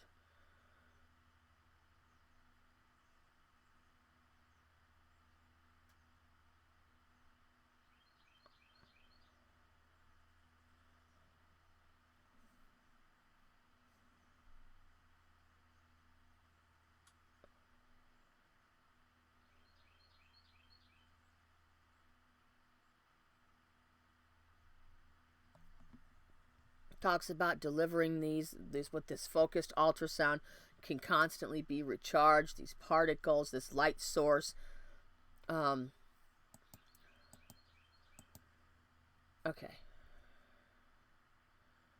So what they did to these little mice guys.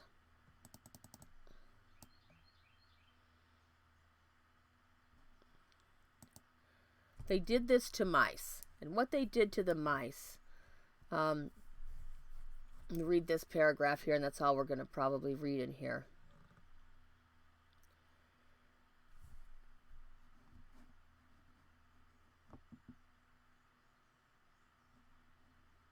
Okay, let me just back up.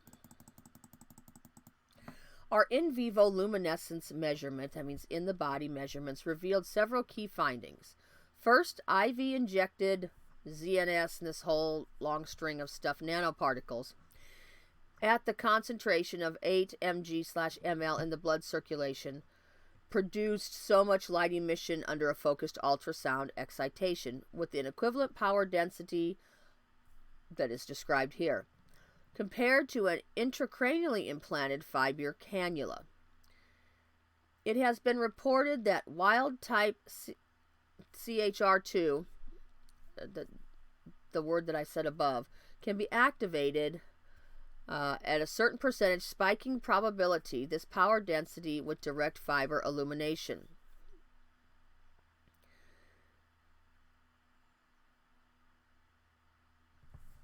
They're able to do this without heating up the brain so much that it affects you, that it will affect the patient or the whatever biological creature they're working on. It will not affect them as it heats up physiologically.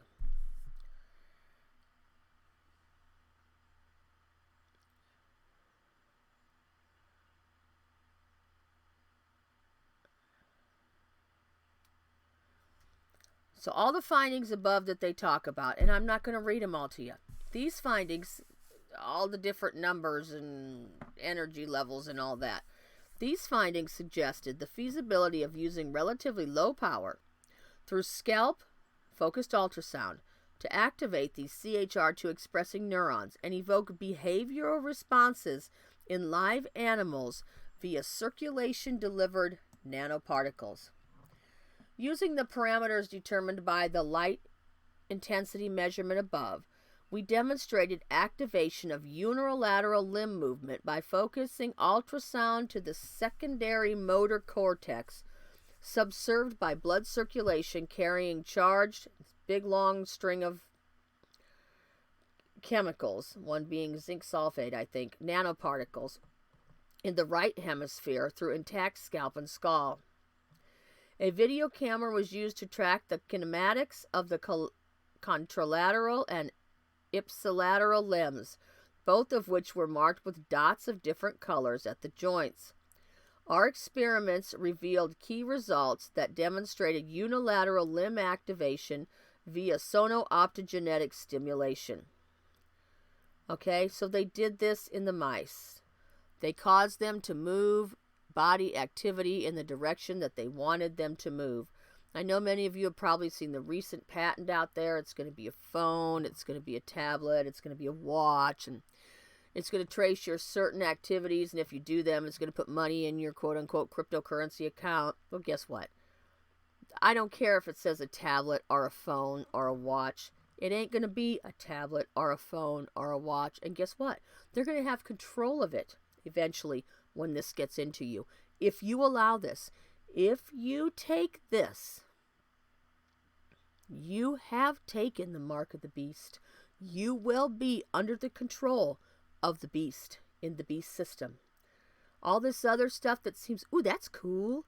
Ooh, look at that. I can do this and I can earn some money and it's going to go in my cryptocurrency, which is the infrastructure of the beast system monetarily. Don't do it. Get out in the sun.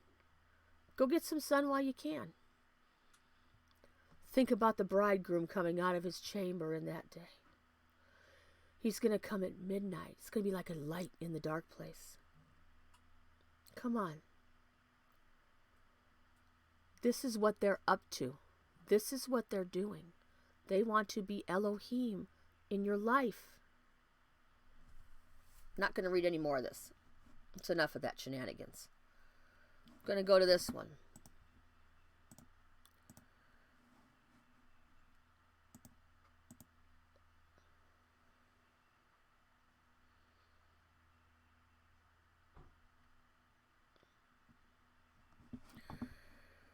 Let's go to this one first before I read that one. Let's go to this one. I'm going to read 2 paragraphs, promise. Fluorescent nanodiamond applications for cellular process sensing and cell tracking. Anybody going to be tracked? Woo woo. They sure are.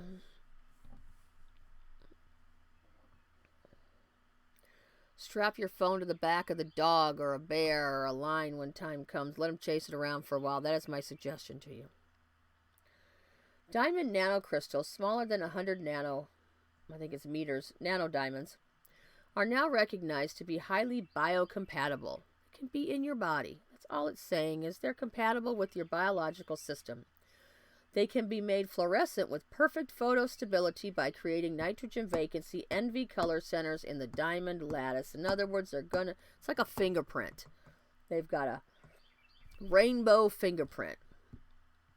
The resulting fluorescent nanodiamonds, FND, have been used since the late 2000s as fluorescent probes for short or long-term analysis. They've been at it a while. So they say 2000. Fluorescent nanodiamonds can be used both at the subcellular scale and the single-cell scale. Their limited subdiffraction size allows them to track intracellular processes with high spatiotemporal resolution and high contrast from the surrounding environment. They got you coming and they got you going. They got you inside, they got you outside. Don't take it. They want to be the light. Get out in the sun. Walk in the light as he is in the light. FND can also track the fluorescent nanodiamonds can also track the fate of therapeutic compounds or whole cells in the organs of an organism.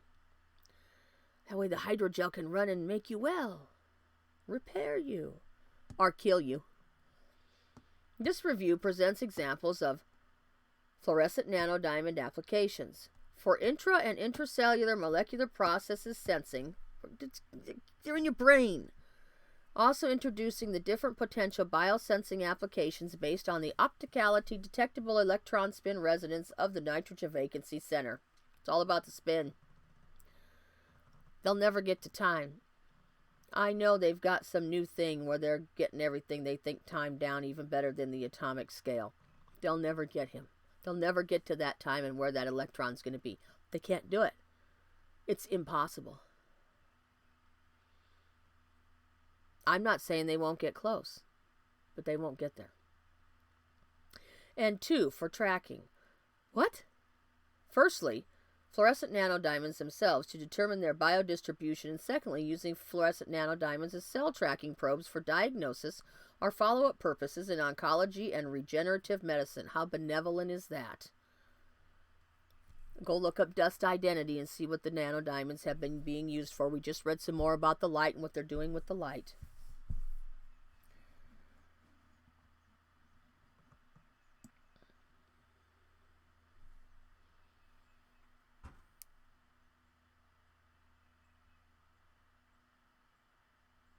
Okay, that's all we're going to read in there. I think you guys get it. So let's go back to this one. You guys go look at this patent if you want. That's kind of got, I'll give you some idea. Well, we'll go read one sentence out of it. I don't know if I wanted to do that now. Let's go see what's up.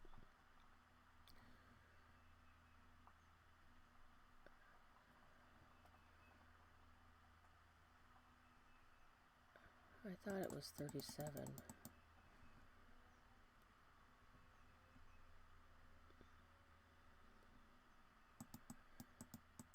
Okay, I'm going to read out of this paper down here, this patent here. I'm reading number 36. The patent is, I don't know, 40-some pages. The fluorescence emitted by the nitrogen vacancies varies within the pH, temperature, electromagnetic fields, strain, and our pressure applied to the nitrogen vacancies. As a result, nitrogen vacancies can be used to make very precise and very sensitive measurements. And here we've got pressure, temperature, electromagnetic field, strain, and our pressure over extremely wide dynamic ranges.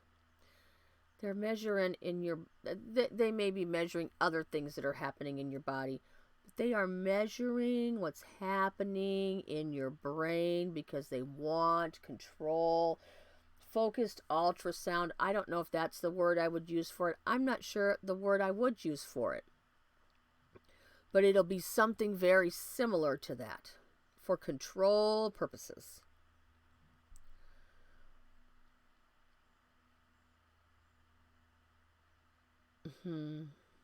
I keep thinking of a cartoon I mentioned before. We'll let that go.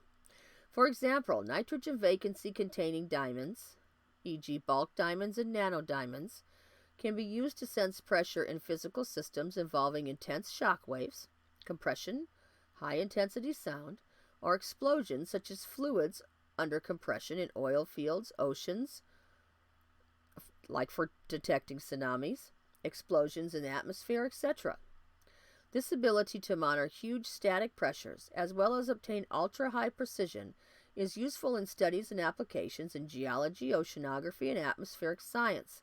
In addition to high-pressure, high-sensitivity flow sensing situations like those encountered in hydraulics and aerodynamics. In addition, nitrogen vacancy containing nanocrystalline diamond can be used as biological labeling agent due to its cytocompatibility, non-bleaching fluorescence, and potential for spatial resolution below the diffraction limit. In other words, it's biologically compatible. It's going to be very precise, very sensitive to the measurements. We have to take all these pieces into consideration.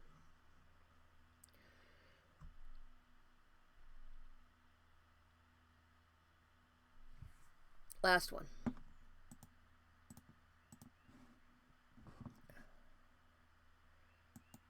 He doesn't want Elohim to be the light. He wants to be the light. And this says, most people don't say this word, I have found, because they think that it picks them up on YouTube, or sometimes I think they're just saying that so they look like they're real when they're really, just out there to put the information out to attract you, like, what's that operation called? Oh, now it escapes my mind. Pogo. That's it. I think a lot of them are Operation Pogo. Y'all don't know what that is? Go look it up. So here we've got this new fucking coronavirus, man. Gives a dangerous boost to DARPA's darkest agenda. If I'm going to say DARPA, I might as well say coronavirus, right? I probably won't much after this, just so I don't get a whole bunch of checks. If it is real, I don't know. Technology developed by the Pentagon's controversial research branch is getting a huge boost in the current crisis, with little attention going to the agent's ulterior motive for developing said technologies, their potential for weaponization, or their unintended consequences. They're very intentional about what they're doing. In January, well before this crisis would result in what's happening now with the lockdowns, the quarantines, and the economic devastation in the United States and beyond, the U.S. intelligence community and the Pentagon were working with the National Security Council to create still classified plans. I never did look that up. I wondered what that meant. Still classified plans.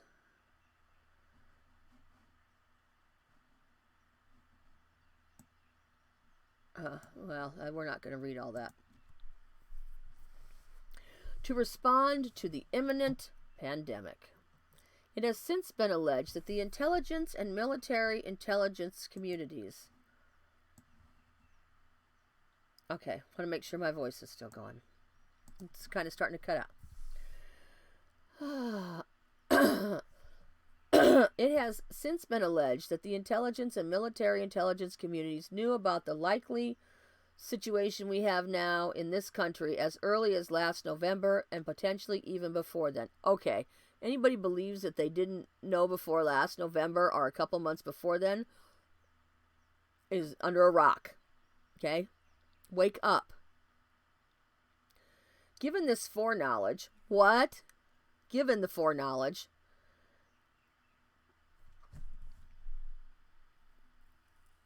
the whole thing's been created.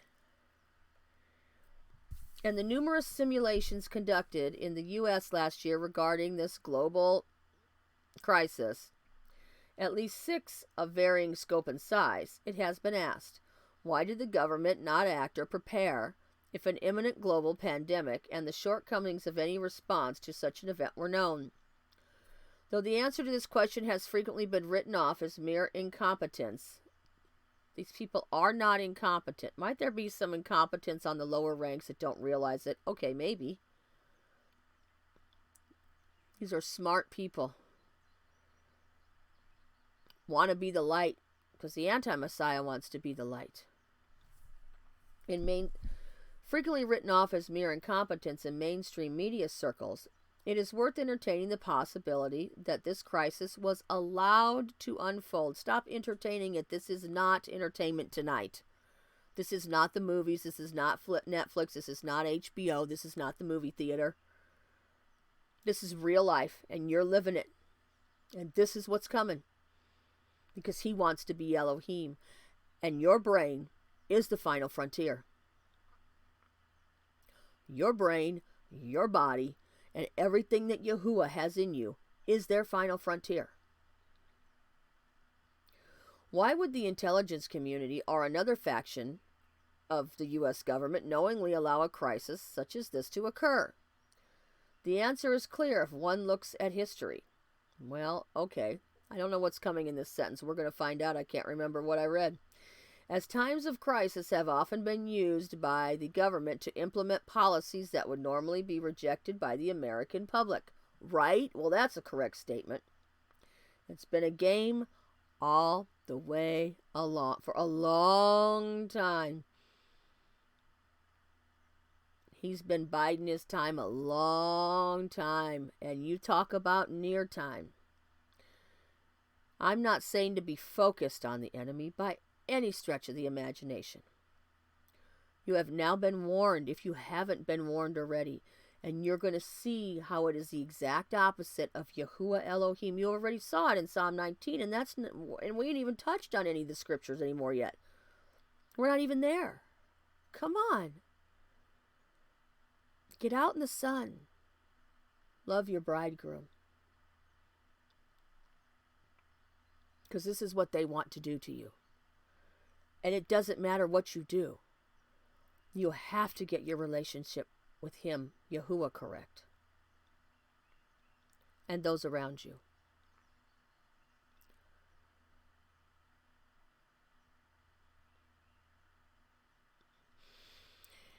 The answer is clear if one looks at history. As times of crisis have often been used by the U.S. government to implement policies that would normally be rejected by the American public, ranging from censorship of the press to mass surveillance networks. And here we are. Though the government response to the September 11 attacks, like the Patriot Act, may be the most accessible example to many Americans, U.S. government efforts to limit the flow of dangerous journalism and surveil the population go back to as early as the First World War. I would say they go back further than that. Surveil the population, get them under our control. Kill all the buffaloes. That way we can get the Indians under our control. We'll starve them out. How many of you see that coming? Come on. Any of these policies, don't get me started. Many of these policies, whether the Patriot Act after 9/11 or World War I era civilian spy networks, did little if anything to protect the homeland, but instead led to increased surveillance and control that persisted long after the crisis that spurred them had ended. That is correct. It's been a slow removal. If you think you're free, you are incorrect. It may seem a little freer than other countries. I would concur with that, but those days are over. Using this history as a lens, it is possible to look at the current situation, the crisis, to see how long-standing agendas of ever-expanding mass surveillance and media censorship are again getting a dramatic boost, thanks to the chaos unleashed by this crisis that we're having right now. Yet this crisis is unique because it also has given a boost to a newer yet complementary agenda that, if fulfilled, would render most, if not all, other government efforts at controlling and subduing their populations obsolete, because they'll have total control. Just talked about it. They want to be the light. Your brain is the last frontier.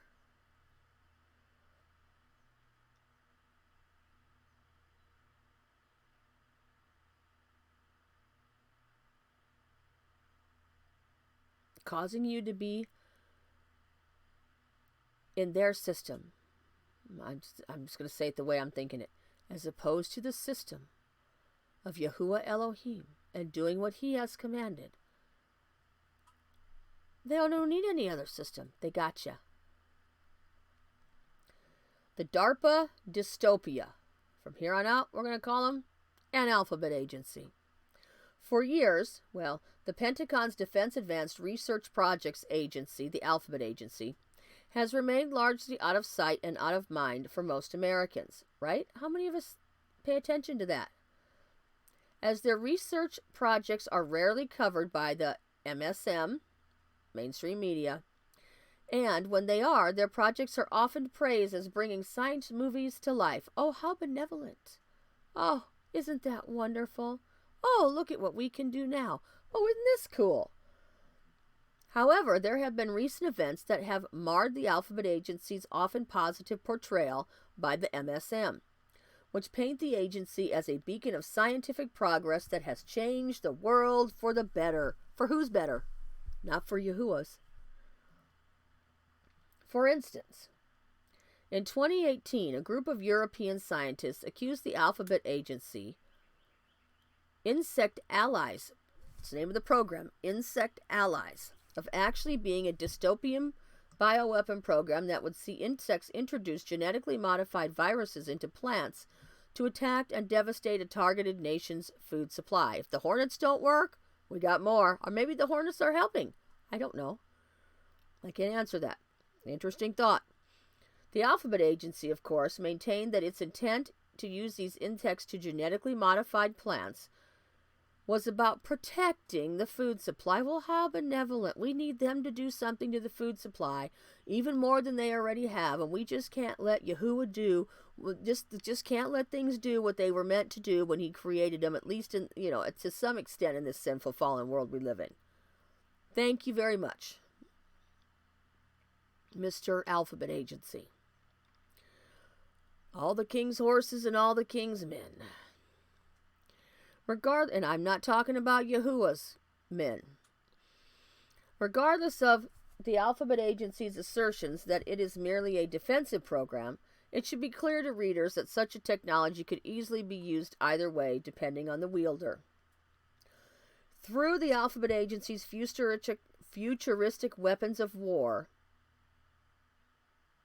though the Alphabet Agency's futuristic weapons of war often get the most attention from the MSM, the agency has long-standing interest in tinkering with not just the biology of plants, but of humans. Well, imagine that.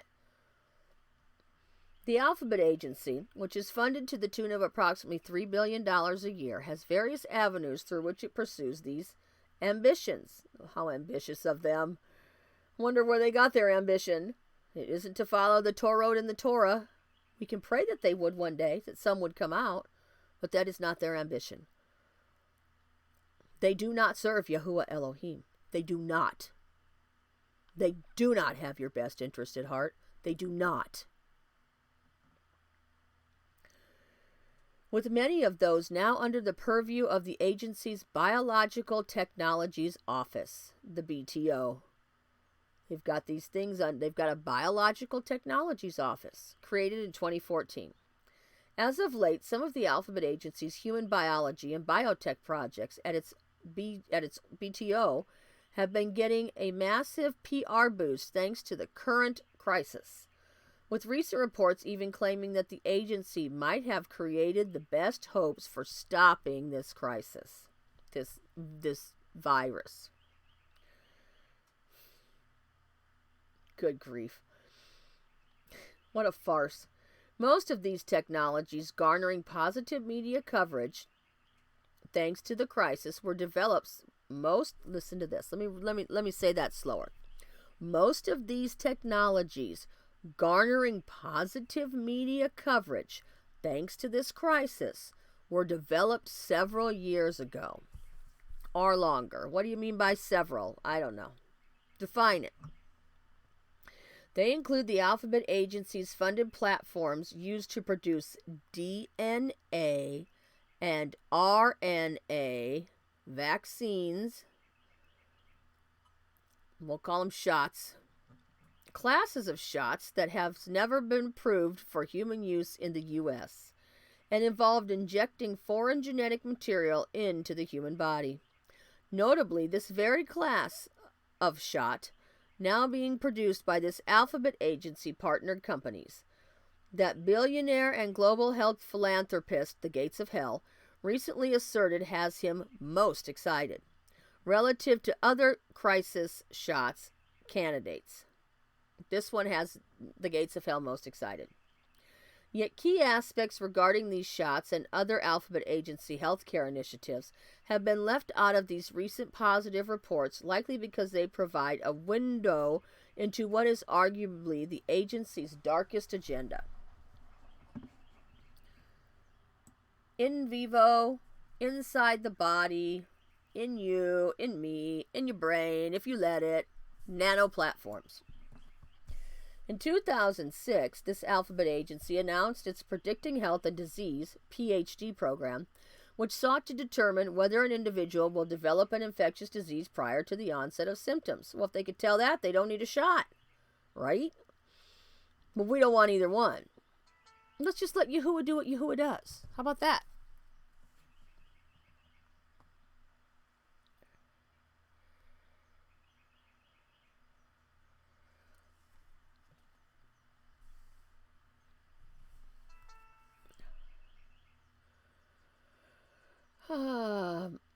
The PhD program, Predicting Health and Disease program, planned to accomplish this by identifying changes in the baseline state of human health through frequent surveillance, with a specific focus on viral upper respiratory pathogens. Well, imagine that.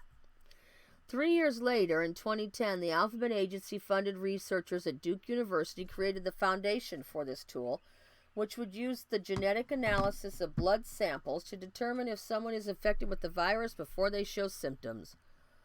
Reports at the time claimed that these preemptive diagnoses would be transmitted to a national web-based influenza map via the smartphone. There's a little comment in here that says, fast forward to 2020, and now we have the NHS contact tracing app to be the key part of this crisis surveillance program, and we have it on the House Senate floor or something like that. Bill HR 6666. Come on, you can't make this stuff up.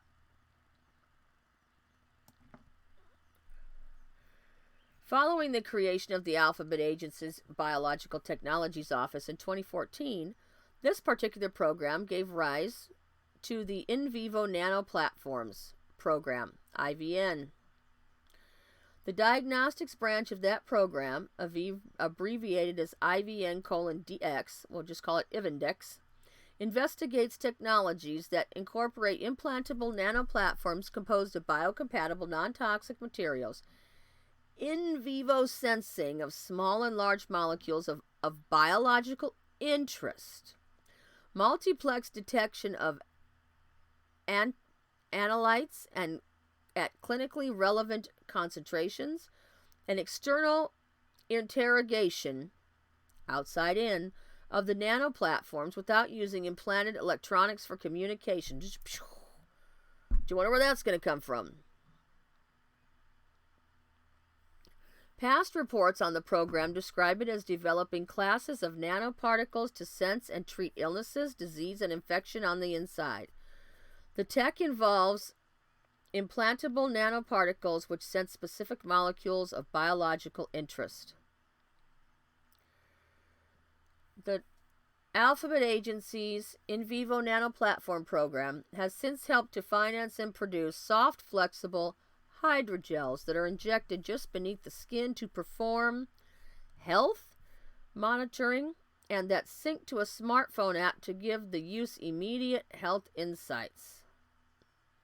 Come on, are you hearing this? A product currently marketed and created by the alphabet agencies funded and the National Institute for Health, whose papers we read. Company Profusa. Profusa, which has received millions upon millions from the alphabet agency in recent years, asserts that the information generated by their injectable biosensor would be securely shared and accessible to individuals, physicians, and public health practitioners. Until when? Once it gets in you, you ain't going to get it out. It ain't happening. You're not going to have control. Right away, will that happen? Well, yes. But you won't even recognize it. However, the current push for a national contract tracing system based on citizens' private health data is likely to expand, I would say via the Nightingale Project, that data sharing, conventionally fitting with the alphabet agency's years-old goal of creating a national web-based database of preemptive diagnoses. Profusa is also backed by Google Nightingale program, which is intimately involved in these new mass surveillance contract tracing initiative and counts former Senate Majority Leader William Frist among its board members. Somebody ought to vote him out. Not that you've got a choice anymore, but who knew? Well, let me not say that. We should have known. We should have been paying attention. They are also, judgment begins at the house of Elohim. They are also partnered with the NIH, National Institutes of Health. The company also has considerable overlap with the diagnostic company Cepheid, that sounds good, which recently won FDA approval for its rapid new crisis that we're having test, and was previously awarded lucrative government contracts to detect anthrax in the United States postal system. As of this past March, Profusa again won the alphabet agency funding to determine if their injectable biosensors can predict future pandemics, including the now widely predicted second wave of this crisis, and detect those infected up to 3 weeks before they could otherwise show symptoms. The company expects to have its biosensors FDA licensed for this purpose by early next year. About the same time, the shot is expected to be available to the general public. That's debatable. I expect it to be available sooner, but okay, maybe not.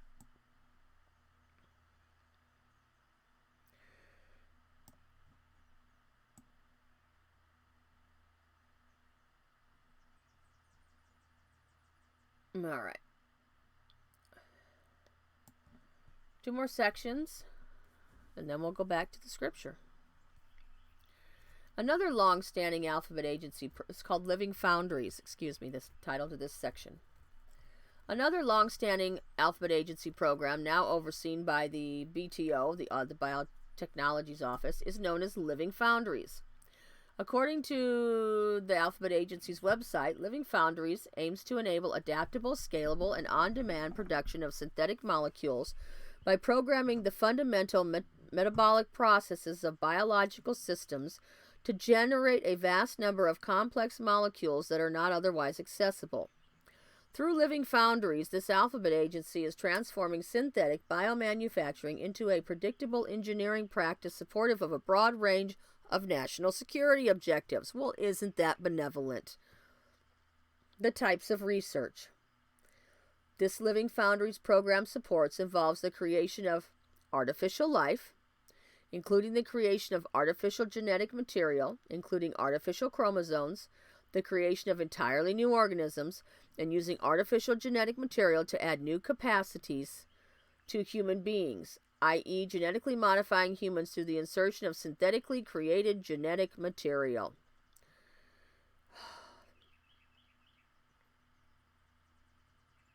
The anti-Messiah just wants to be Elohim.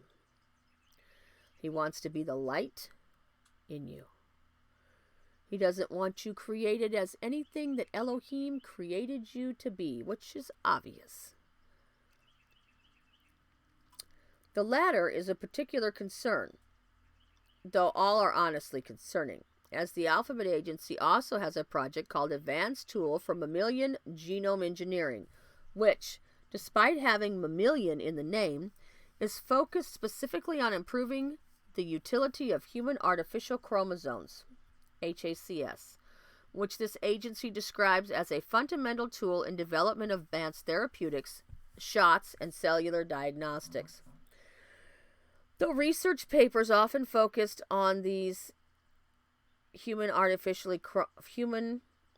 chromosomes as a revolutionary medical advancement, they are also frequently promoted as the means of enhancing humans by imbuing them with non-natural characteristics,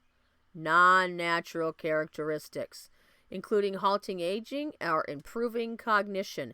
Improving cognition would have to do with your brain function, the synapses in your brain, the light synapses in your brain.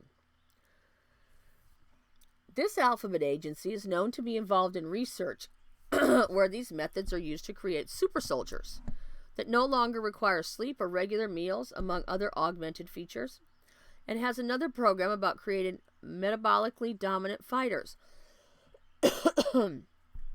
Reports on these programs also discuss the other very disconcerting use of these same technologies: genetic weapons that would subvert DNA and undermine people's minds and bodies. It will change what you think. It will control the way you act if need be.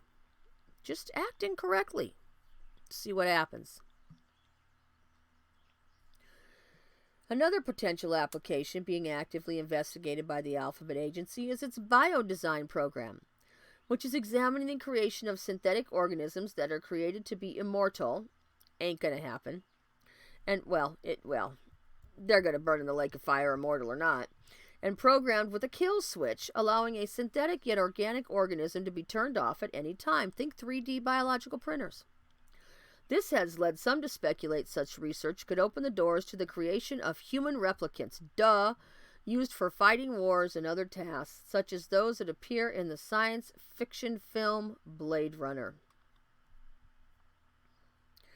However, these genetic kill switches could also be inserted into actual humans through artificial chromosomes. How do you think they're going to get that in you? We've been talking about it this whole time. Kill switch.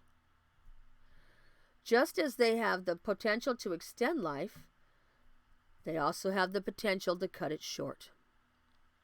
Notably, it was revealed in 2017 that the Alphabet Agency had invested $100 million in gene drive research, which involves the use of genetic modification to wipe out entire populations, explaining why it is often referred to as genetic extinction technology. Welcome to the world you live in if you didn't already know. In addition, other Alphabet Agency experiments involve the use of genetically modified viruses that insert genetic material into human cells, specifically neurons in the brain, in order to tweak human brain chemistry.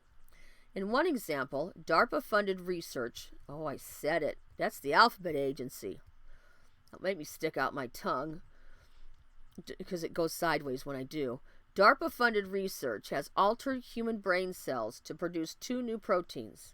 The first allowing neural activity to be easily detected by external devices. Hello. They can tell from the outside what the inside is thinking because they've got a pattern and they're going to make the pattern their own and they know about your synapses. And the second allowing magnetic nanoparticles to induce an image or sound into the patient's mind. What? Come on, MK Ultra people. This isn't new. This might be to a new level, and it might be on a mass scale more than it ever has been, and it's gonna be. They've been aiming for this for the anti-Messiah has been aiming for this for a long time. Next generation non-surgical neurotechnology. We just kind of talked about that in that NIH paper. Changing human brain chemistry and functionality at the cellular level is only one of numerous Alphabet Agency initiatives aimed at changing how human beings think and perceive reality. You will not think of Elohim. You will not come to Yahuah if you choose this. The second death, if you haven't died already, well, no, let me not say that. You're going to die physically. Most. There'll be some here at the first resurrection. But the second death, if you take this, will have power over you. There is no choice left in the matter. The choice is now. Since 2002, the Alphabet Agency has acknowledged its efforts to create a brain-machine interface, BMI. Everybody thinks it's this robot thing, like in, was it Transcendence? That was it. But it's not this where they got to take the scalp off and put this stuff in there. It's not like that. We just read about what it is. Though first aimed at creating a wireless brain modem for a freely moving rat, that's what they are, which would allow the animal's movements to be remotely controlled. The Alphabet Agency wasn't shy about the eventual goal of applying such brain enhancement to humans in order to enable soldiers to communicate by thought alone, or remotely control human beings, of course on the enemy side only. How benevolent, that's what they said, for the purposes of war. You are the enemy. You are the enemy of the anti-Messiah if you love Yahuah Elohim, and you are striving to enter that door and have his name written on your forehead. If you are waiting to see him as a bridegroom coming out of his chamber, and you see him running the race, and you are running the race with the bridegroom, what would you do with your own husband? Are you running a different race apart from your husband? Come on. The project, which has advanced greatly in recent years, has long raised major concerns among prominent defense scientists, some of whom warned in a 2008 report that, quote, remote guidance or control of a human being, end quote, could quickly backfire were an adversary to gain access to the implanted technology, opening up the possibility of hacking a person's brain. This is already hacking a person's brain. You're going to hack the hacker? And they also raised concerns about the general ethical perils of such technologies. Work began in 2011 on developing brain implants for use in human soldiers, officially with the goal of treating neurological damage in veterans. And such implants have been tested on human volunteers in DARPA-funded experiments since at least 2015. Since at least then. Okay, no. Way before then.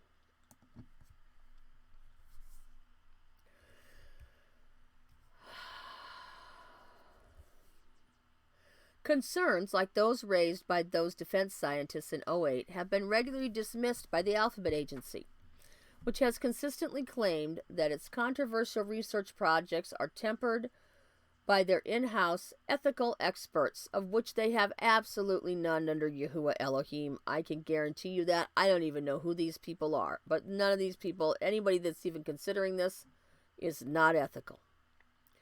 However, it is worth noting how the Alphabet Agency's leadership views these ethical conundrums, since they ultimately have the last word.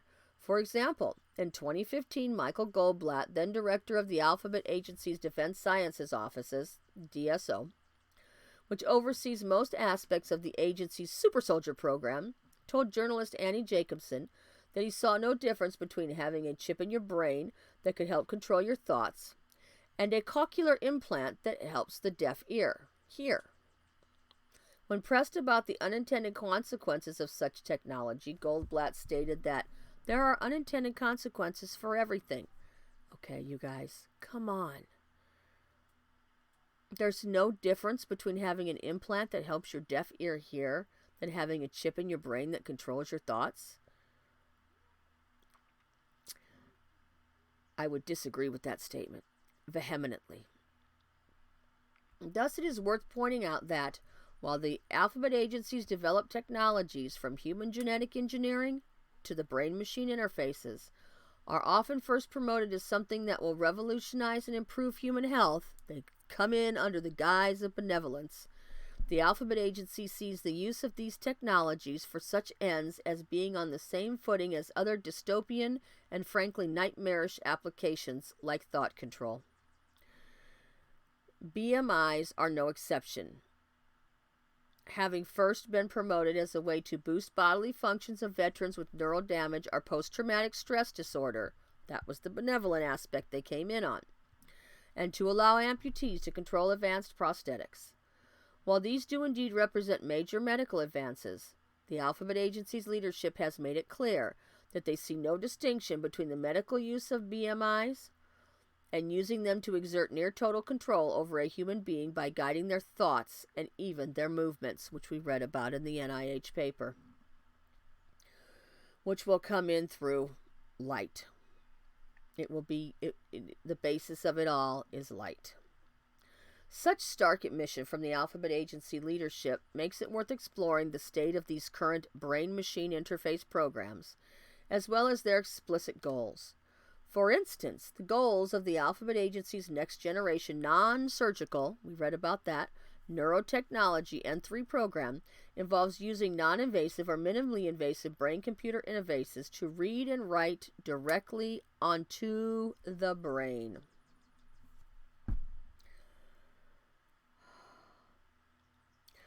Just about done with this article, and then we'll get back into the scriptures.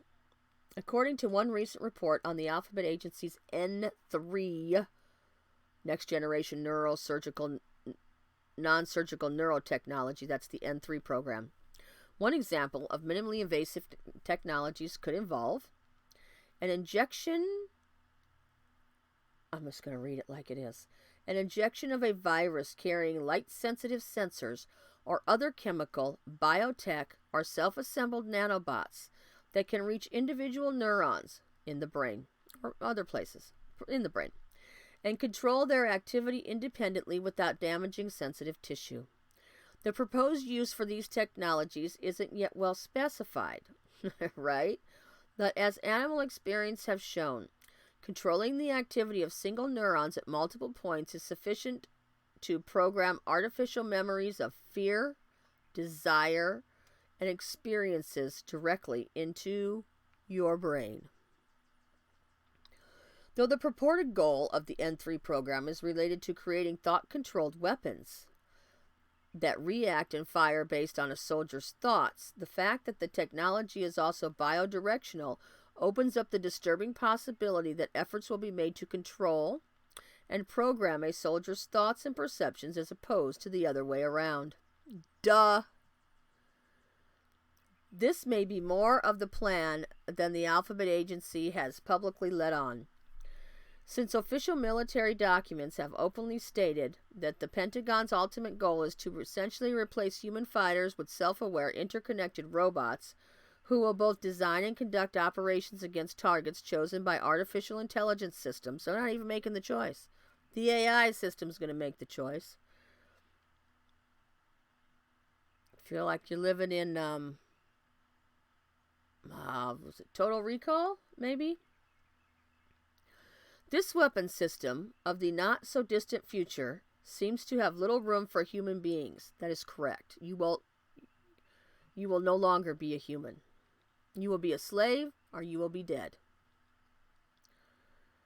Even those capable of controlling weapons with their minds, suggesting that futurist military planners see soldiers with BMIs as a weapon that would become connected to the same AI-driven system. Right, the B system. Correct. It is also worth pointing out that the Alphabet Agency has been attempting to create an artificial human brain since 2013.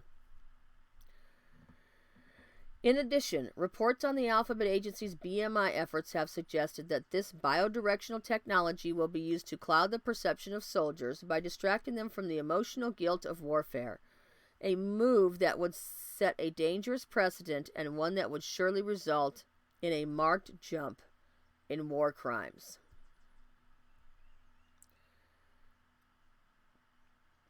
And it talks about, it's going to move from military to the civilian, and,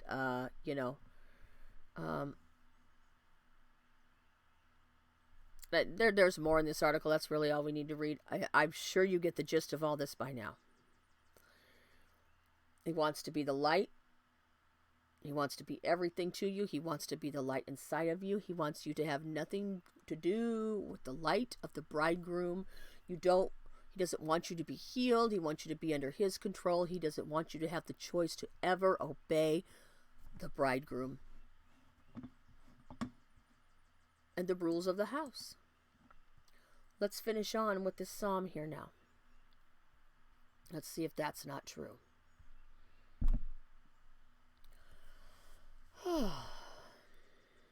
Wow. The Tarot of Yahuah is perfect, bringing back the being. This is what you want to follow. You want to walk in the light as he is in the light, as he is the light. The witness of Yahuah is trustworthy, making wise the simple.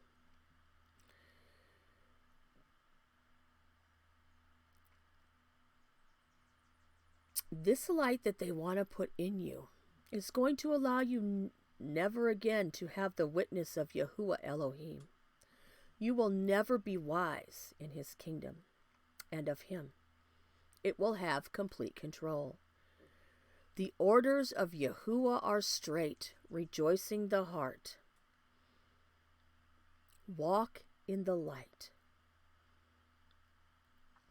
Walk in the orders of Yahuah. They're straight. They will rejoice your heart. Not so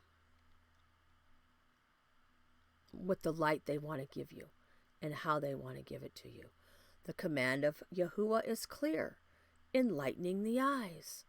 We see they want what you see. They don't want you to see the commands of Yahuah. They do not want you to be enlightened to that any longer. Yahuah who came to rescue you. The fear of Yahuah is clean, standing forever. You won't have the fear of Yahuah anymore. There will be no opportunity for that. Walk in the light. Be in the light. Be a light in the dark place while we still can. The right rulings of Yahuah are true. They are righteous altogether. And what they have presented as a false light and a false light program and package that they have presented is unrighteous in every way, shape, and form, any way you turn it, any way you spin it. It's more desirable than gold, than much fine gold, and sweeter than honey and the honeycomb. Also, your servant is warned by them. In guarding them, there is great reward. You are being warned. That we need to be warned by the Tarot, the witnesses, the orders, the commands, and the fear, the right ruling, and righteousness of Yahuah Elohim, because in guarding those there is great reward. Who discerns mistakes? Declare me innocent from those that are secret. There's the secrets out, for the most part. For those with eyes to see and ears to hear, the secret's out. It's been out for a while. It's been a slow fade. He's taken this world and this society down in a slow fade. The secret, there is nowhere else to go with the technology. I mean, maybe there's still some things we haven't seen yet, but they're not inventing anything new. This is the final frontier. Also, keep your servant back from presumptuous ones. Do not let them rule over me. Beg him. We may die for him. We will die for him.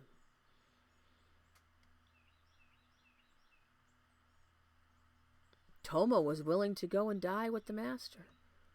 He didn't even understand really what was going on the moment he said that. We may not really understand it all. It's okay. It's okay. Do not let them rule over you. That will be eternal death. Then shall I be perfect and innocent of great transgression. That is correct. Let the words of my mouth and the meditation of my heart be pleasing before you, O Yahuah, my rock and my redeemer. They will not redeem you from what is going on.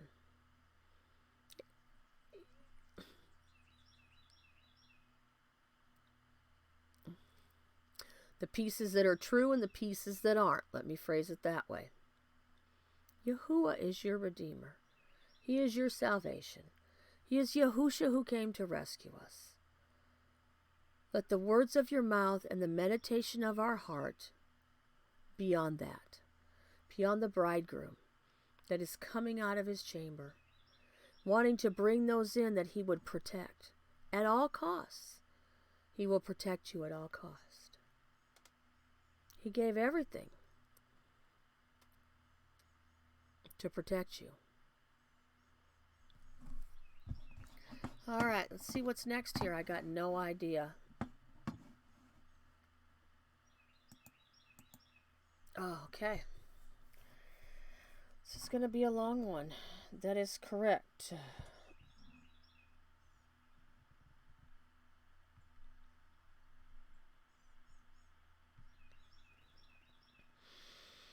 Isaiah 30.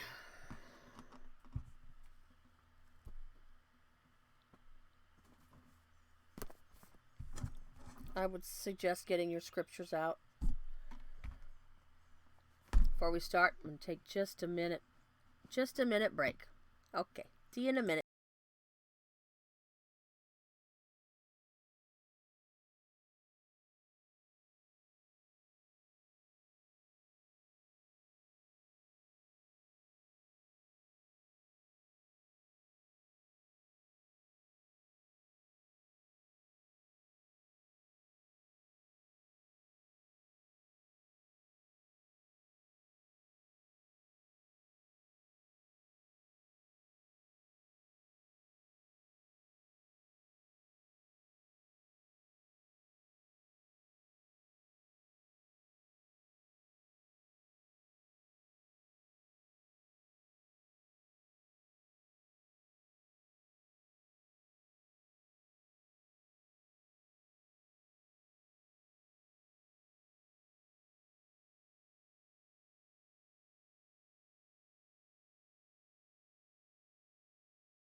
All right.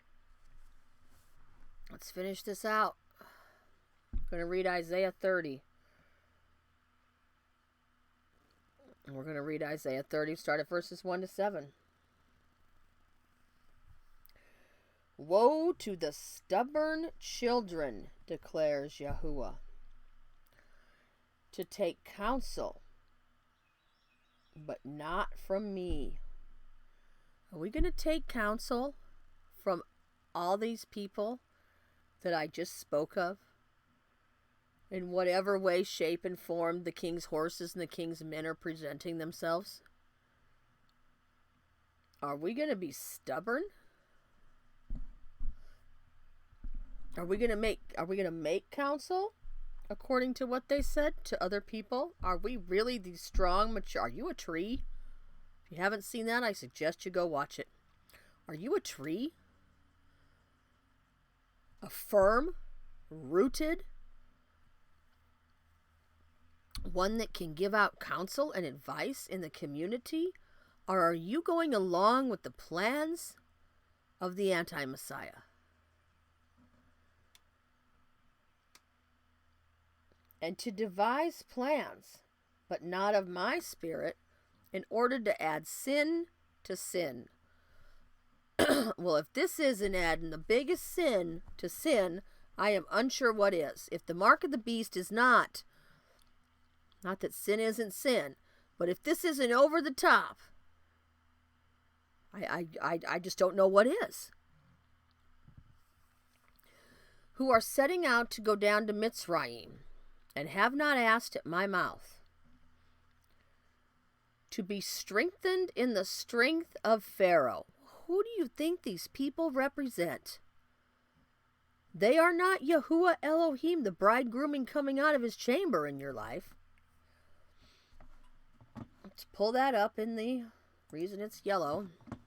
What are we on? Well, we ain't on Joel, that I can tell you. Isaiah, you'll have to excuse the titles. To strengthen themselves.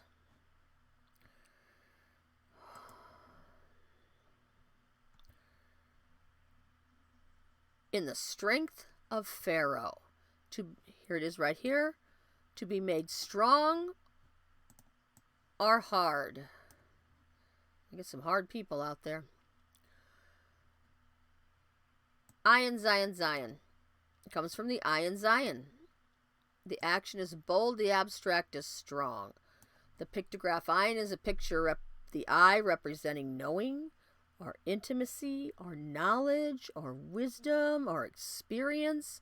And the Zion is a picture of a cutting implement. Combined, these mean know a weapon. Same root line. Strengthening yourself in the strength of Pharaoh. Is Pharaoh your weapon? Is what they're saying your weapon? Yahuah Elohim and everything he breathed, and the picture of him as a bridegroom coming out of his chamber and running his race and rejoicing over you, and the Torot and the commands and the witnesses and the orders and the fear and the righteousness and the right ruling of Yahuah Elohim that are laid forth in this language are your weapon.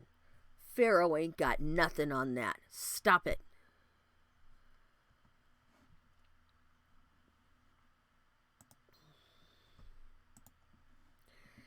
And seek refuge? Are you going to seek refuge in the shadow of Mitzrayim?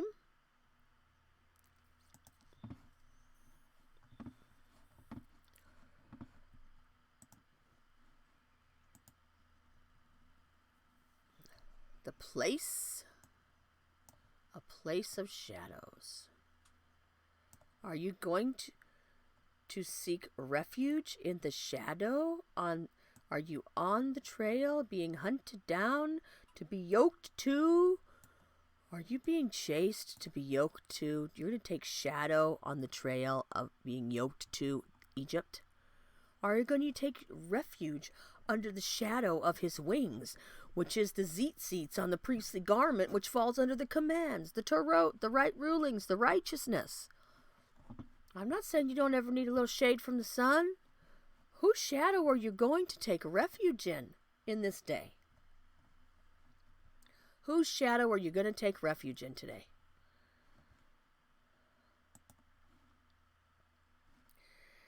Oh, I guess we're going to keep going.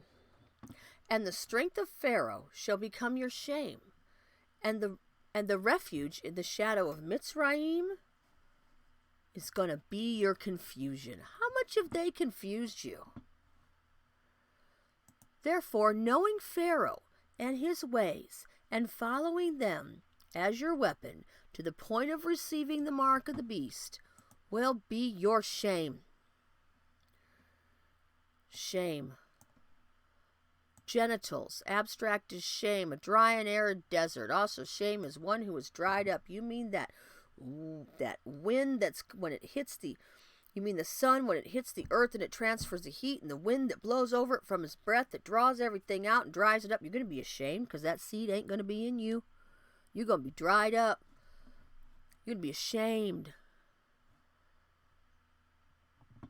What seed are you going after? Whose seed are you? And your trust You're taking your refuge and your place of support.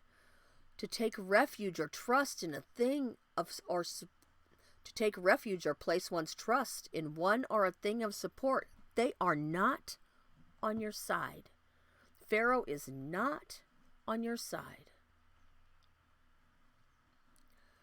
Trust in the shadow of Egypt shall be your confusion. Here we have shame. It's just simply your confusion. Are you confused by everything they're saying that's totally opposite of each other? That's the whole point. It's all a farce. It's all a game.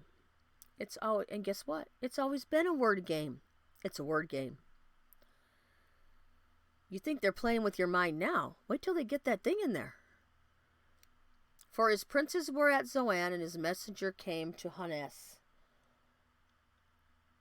They were all ashamed of a people who did not profit them, nor for help or profit, but a shame and also a reproach. The message concerning the beasts of the south.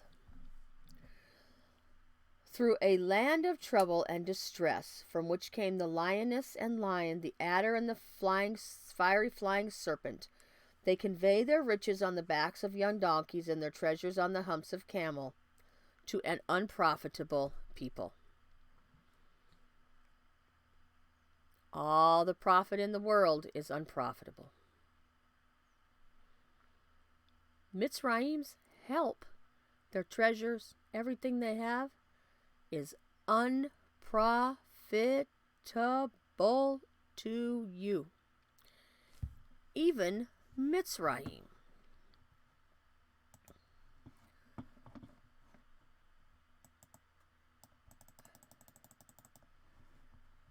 Whose help is in vain. It flows to nothingness. Nothingness in Yahuah Elohim. It is void of usefulness in keeping the Torot, the commands, the right rulings, the orders, the witnesses, the fear, and the righteousness of Elohim. It is completely void of uselessness and has absolutely no purpose. It is empty of contents. Empty. Nothing there. That's what people's brains are going to be if they take this. Empty of the contents of Yahuah Elohim.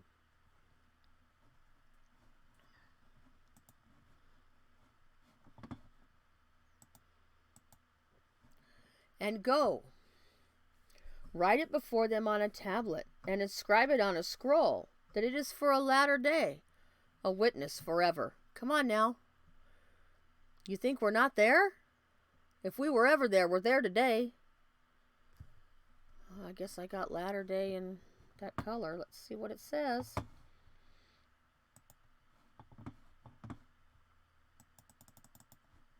A time to come forever. Ad Liolam Ad. That's all about going through the door. See the door? You going to enter into it?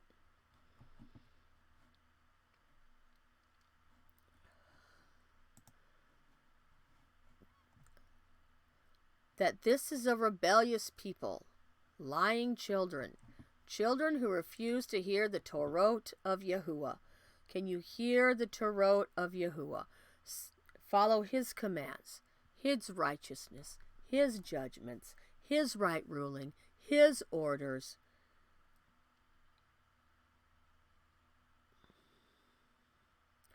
It's been all laid out aforetime for us, for our instruction.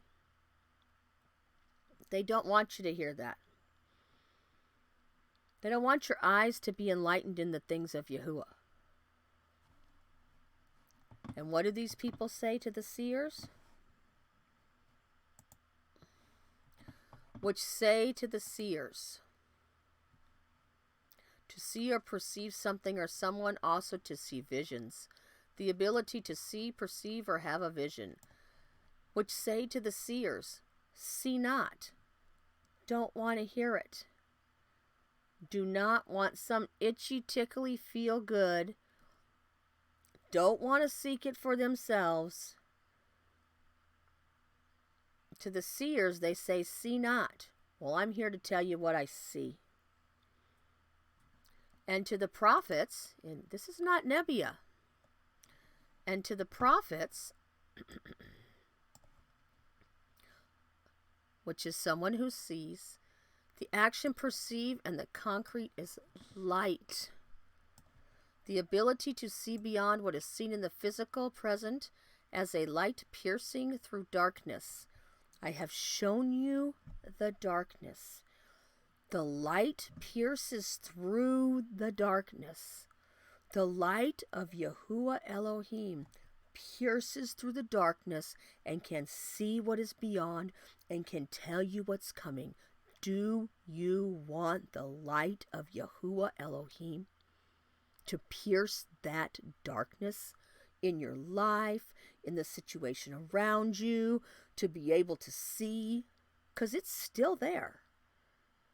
The darkness is still out here, but the light causes the darkness to flee. Now you know. You don't have to be confused anymore.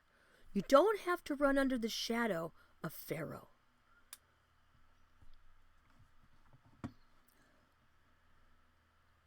And to the prophets, those that see and perceive, that pierce through the darkness with the light of Yahuah, don't tell us.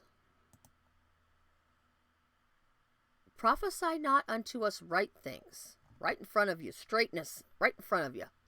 Speak to us smooth things. Prophesy deceits. Deceits. Look at that. Deceit. Action is hang, concrete is rope, abstract is deceive. A rope made of twisted cords for suspending something. It's almost like they're hanging themselves.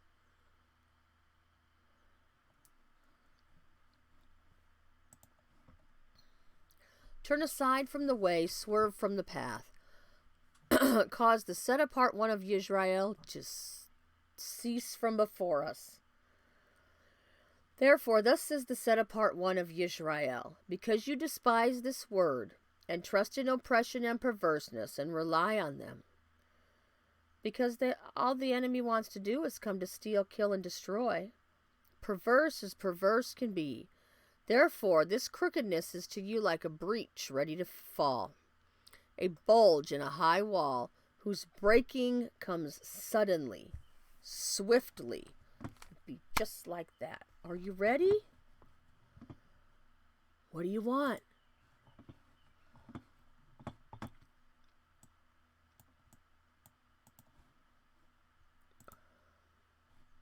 In a moment. Oh, in a wink of time. Serious, same root line. In a moment, in a wink of time.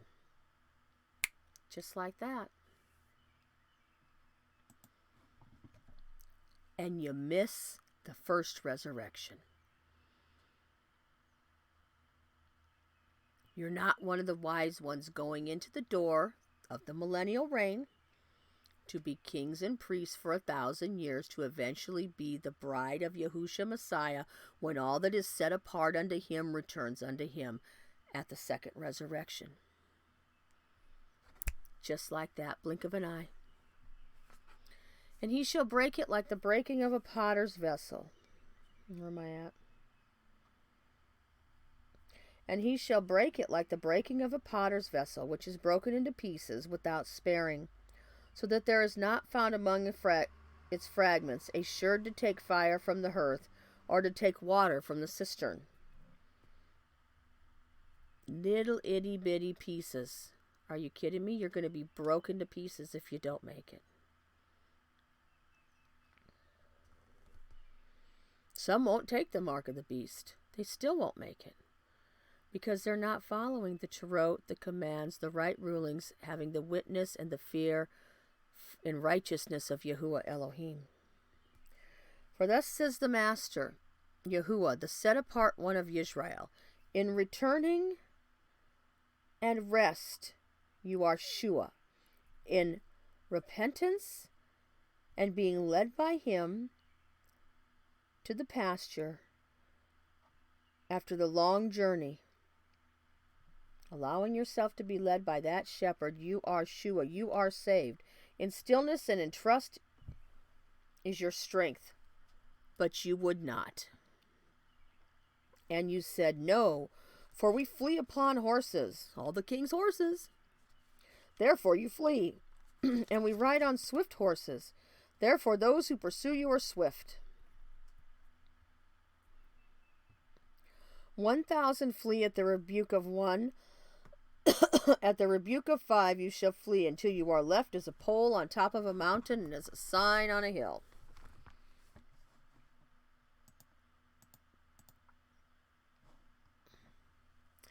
And therefore Yahuah shall wait to show you favor, and therefore he shall be exalted to have compassion on you. He's exalted as the bridegroom coming out of his chamber. For Yahuah is an Elohim of right ruling. Blessed are those who wait for him.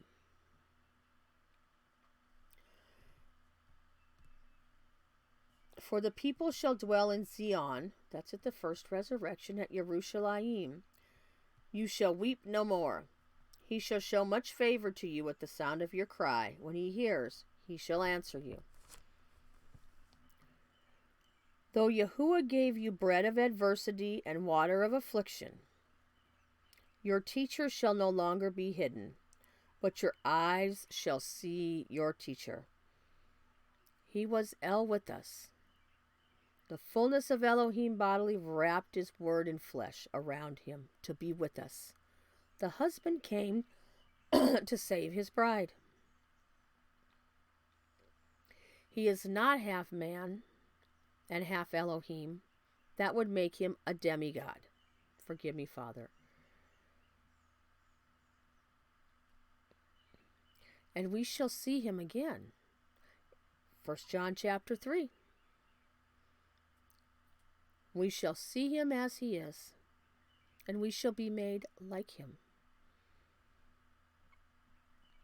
He is the light. And your ears hear a word, which is right now. The Spirit which is Yah. This is the way. He is the way, the truth, and the life, and the light, and the door, and the Lamb. This is the way. Walk in it. Follow the Torah. Listen to the commands. Be on track with the orders. Have the fear of Elohim. Know the right rulings. Walk in righteousness. Whenever you turn to the right or whenever you turn to the left, this is the way. Walk in it. The bridegroom did when he came down and wrapped himself in flesh. And you shall defile the covering of your graven images of silver and the plating of your molded images of gold. Gold's a whole nother topic. You shall throw them away as a menstrual cloth. Why? Because the seed is dead in those. There is no seed. The seed is gone. And say to them, be gone. Be gone. And he shall give the rain for your seed, with which you sow the ground, and bread of increase of the earth, and it shall be fat and rich, your cattle grazing in an enlarged pasture in that day. And the oxen and the young donkeys that work the ground eat seasoned fodder, winnowed with shovel and fan. And on every high mountain, on every high hill, there shall be rivers and streams of water, in the day of the great killing, when the towers fall. And there's a day the adversary shall fall. And the light of the moon shall be as the light of the sun, and the light of the sun be sevenfold, as the light of 7 days. In the day that Yahuah binds up the breach of his people, and heals the wound of his blows.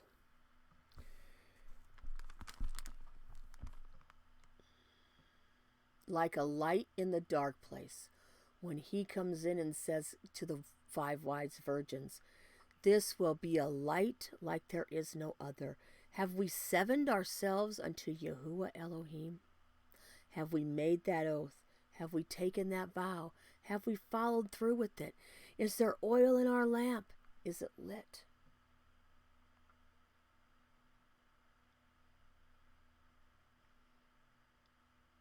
We know 7's very prominent in the scriptures. It's too much to go into. But it's like the sun of 7 days. He's not the sun. We don't worship the sun, but the brightness of the sun when he comes out as a bridegroom from his chambers and runs his race like a warrior across the sky, rejoicing for the love of his bride. No one can escape from the heat thereof, the light thereof.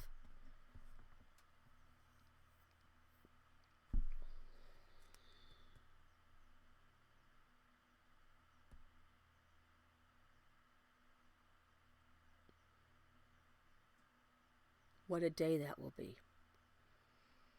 See, the name of Yahuah is coming from afar, burning with his wrath and heavy smoke. Let me go back to that last thing for a minute. And this picture of the light of the sun one day won't be the sun no more. It'll be the pure, majestic light of Yahuah Elohim in its fullness as the dwelling place for his people. See, the name of Yahuah is coming from afar, burning with his wrath and heavy smoke. His lips shall be filled with rage, and his tongue is a devouring fire. His breath shall be as an overflowing stream which reaches up to the neck to sift the nations with the sieve of falsehood, and a misleading bridle on the jaws of the people. You talk about a strong delusion. Okay, come on. We are being sifted. Who are you believing? Who are you telling we don't want to see and we don't want to hear? And don't tell us that. Prophesy to us smooth words, and we'd rather be under the shadow of Pharaoh and all the king's horses and all the king's men. And I ain't talking about Yahuah. Some of you know what I'm talking about. And it ain't good. For those of you that don't, it ain't good.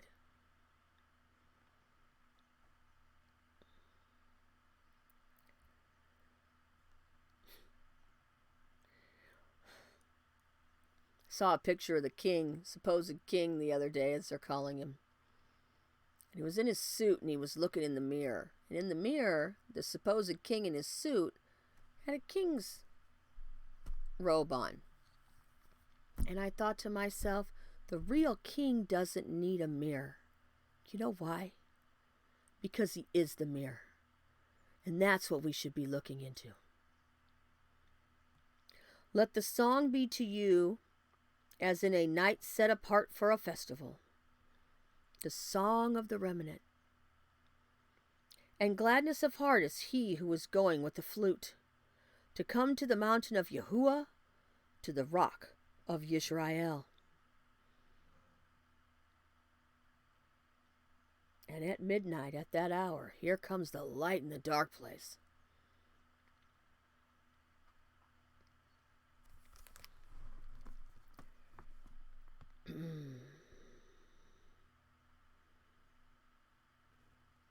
And Yahuah shall cause his excellent voice to be heard, and show the coming down of his arm, with raging wrath and the flame of consuming fire, with scattering, downpour, and hailstones.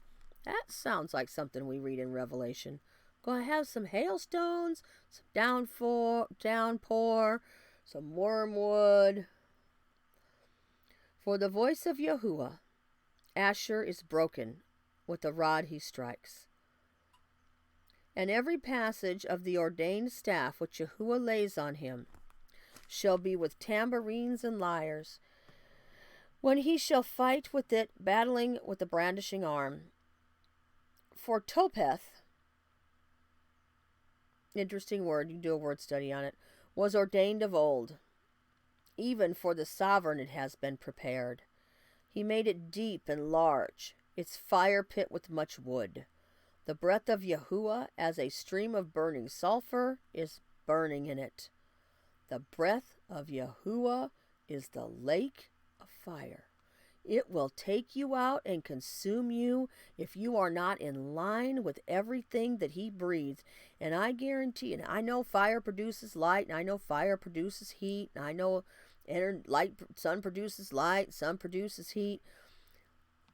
Are you going to walk in the light of Yahuah and let those things be burned off now and receive the healing that he has a picture for you? Are you going to receive that? Are you going to receive the breath of Yahuah as a stream of burning sulfur that is burning in it? Because you chose to be under, or me, or anyone, chose to go under the shadow of Pharaoh and Mitzrayim? You're not going to listen to the people that see and the people that hear? That can see beyond the darkness? The light that's piercing through the darkness? Luke 4.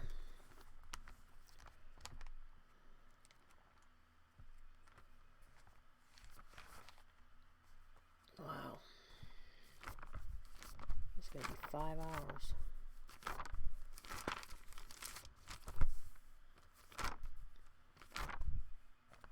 Maybe I can't find it. Who knows? Let me get a drink here.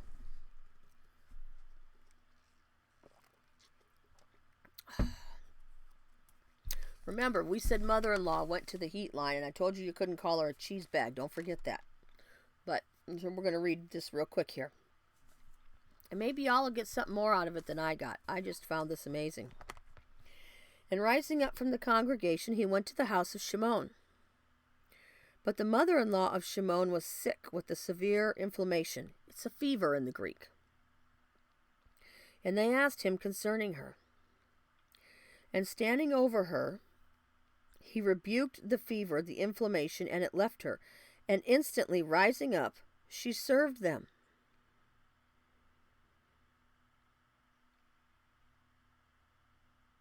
And when the sun was setting, the tekufah,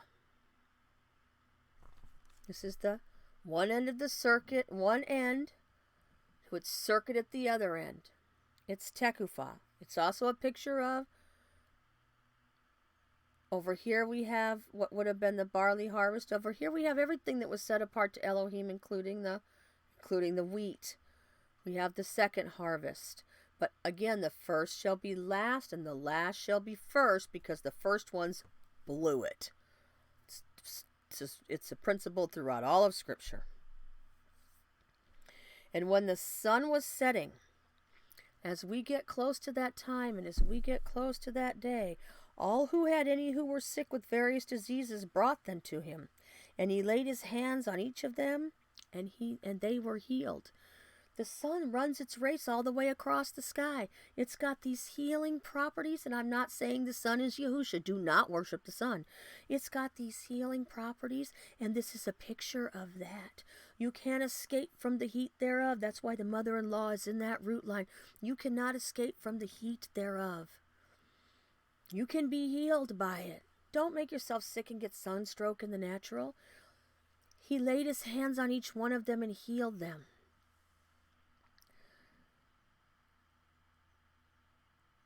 And also demons were coming out of many, crying and saying, because the darkness must flee from the light. The heat is from the light energy, but the darkness must flee from the light. It drives it out. Do you want to see? Do you want to perceive? Do you want to hear? Or do you want to have your ears tickled under the shadow of Pharaoh? I know it's a tough thing to wrap your mind around. Sometimes mine gets unwrapped from it. And I think, oh, this is going to be okay. And I mean, it is going to be okay in Yahuah. Okay? I'm talking about this physical, natural world that we are going to now be part of. It's hard to wrap your mind about that because it's like nothing we've ever seen before. No one's got any experience in that. And rebuking them, he did not allow them to speak, for they knew that he was the Messiah. Yeah, you think they're going to try to shut you up? Of course they are. 2 Samuel 23:1. think we're getting close here.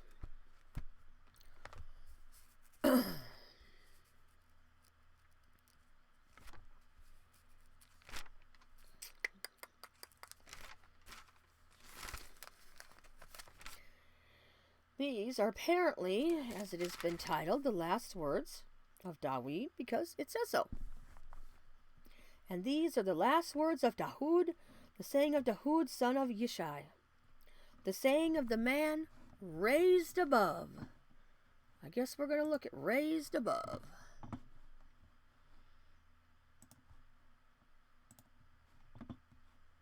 He was raised up.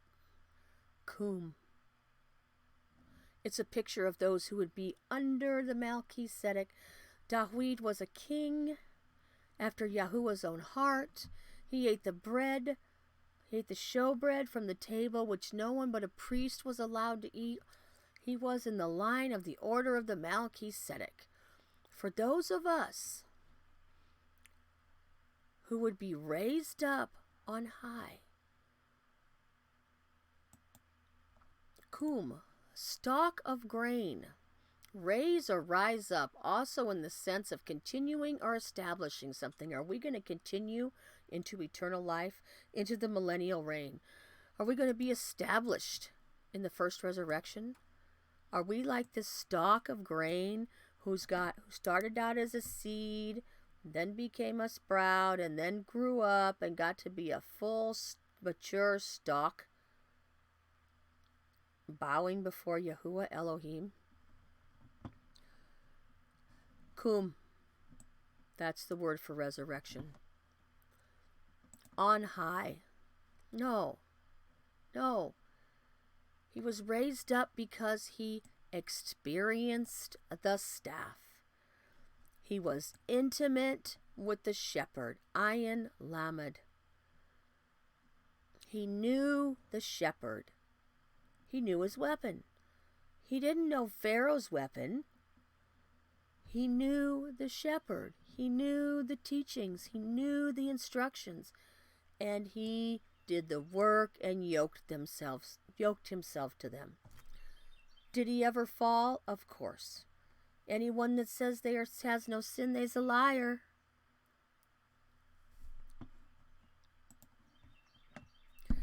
The anointed of Elohim of Yaakov, the sweet singer of Yisrael. The Spirit of Yahuah has spoken through me, and His word is on my tongue. Is it speaking through us? Is His word on our tongue? Can we see? Or do we want to be told about deceit and lies and smooth things? The Elohim of Yisrael said, the rock of Israel has spoken to me. One who rules over man righteously, who rules in the fear of Elohim, is like the light of the morning when the sun rises, like a bridegroom that comes out of his chamber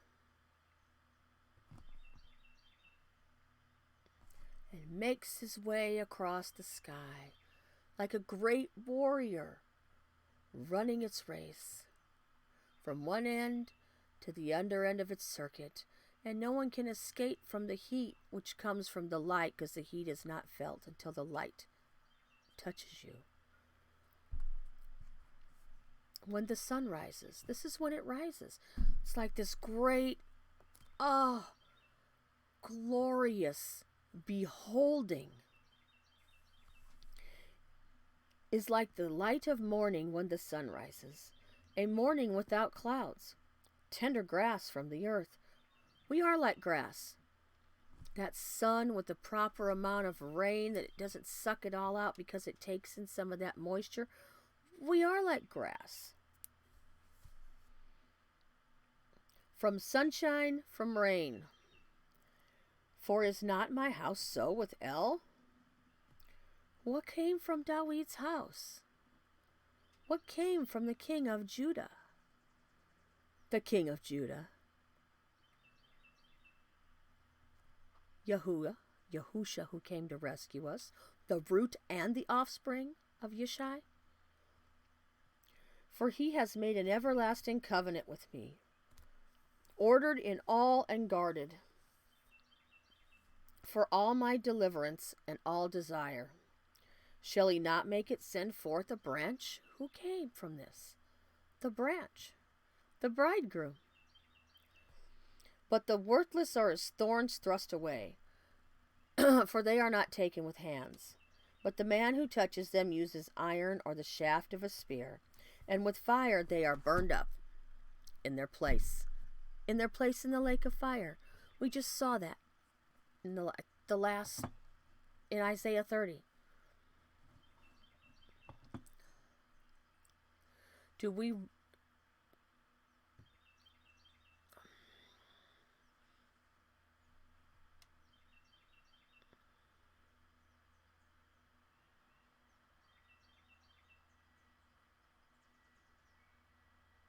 What beautiful last words of Tahud we have here. What a picture we have that they are trying to cover up. In everything we've read thus far, that's what the anti-Messiah wants. He wants to be this false light. He wants the control that only Yahuah Elohim has. He wants to be the light of the morning. That's why they gotta smother it out with the sun. With the chalk, I mean. Come on. It's all a picture. Matthew 25.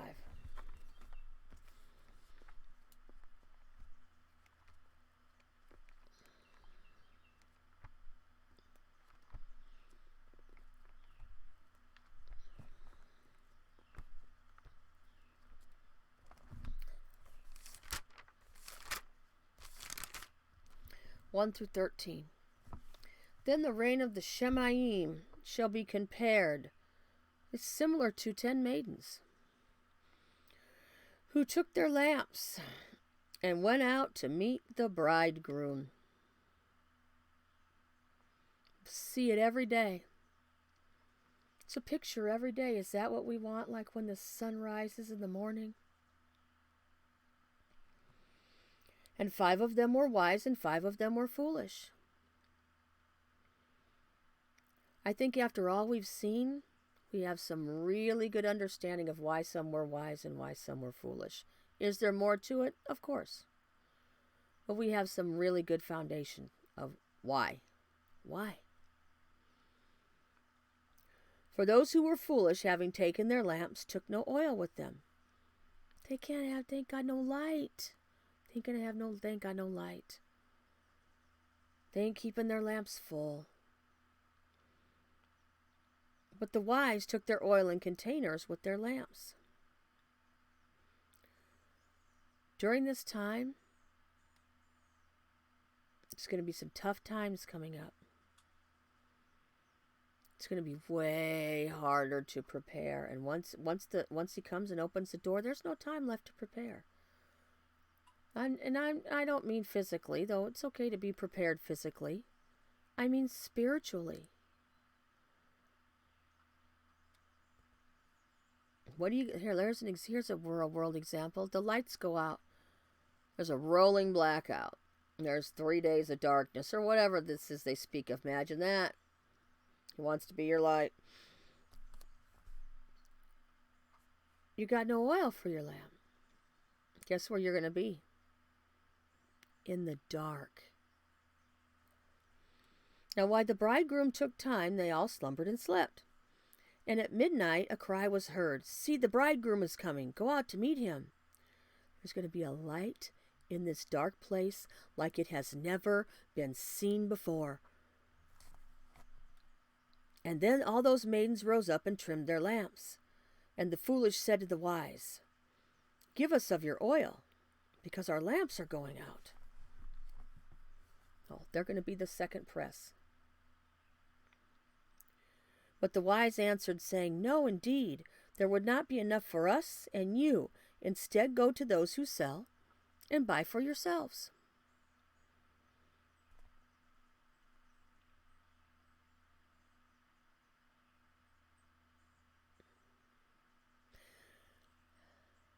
And these are from those that will be ministering after the millennial reign starts, for those that don't make it through the door, that aren't the 5 wise virgins in the millennial reign. It's really going to be the same group of people. And while they went to buy, because there are some out there now that are cleansing, while they went to buy, the bridegroom came. Doesn't mean they're not part of the 5 wise virgins. Who are you going to go buy it from? Somebody that's stupid? Come on. Somebody that's foolish? You're already foolish for not bringing your oil. And those who were ready went in with him to the wedding feast, and the door was shut. Okay, so everybody, and I even looked at this, well, what do you mean this is the wedding feast here? Well, when you go look it up, this word is actually just nuptials in the Greek. It's not necessarily the wedding feast. It's okay, we're getting ready for the wedding feast, okay? We're now setting a date for the nuptials to be had, because those are coming into the millennial reign to be kings and priests and Yahuah Messiah. Okay, these are the ones that are going to be the bride at the wedding feast when the nuptials are performed. It's that simple. Doesn't mean the wedding feast is in that moment. And later the other maidens also came, saying, Master, Master, open for us. But he answering said, Truly I say to you, I do not know you. Watch therefore, because you do not know the day nor the hour in which the Son of Adam is coming. We can see the season. Can we see the signs of the times? Or do you want to hear do you want to hear deceit and smooth talk? But you ain't going to get it here. He's coming. These are the signs of the times of the tribulation, and that he's going to come. Is this the revelation of the anti-Messiah? Well, no.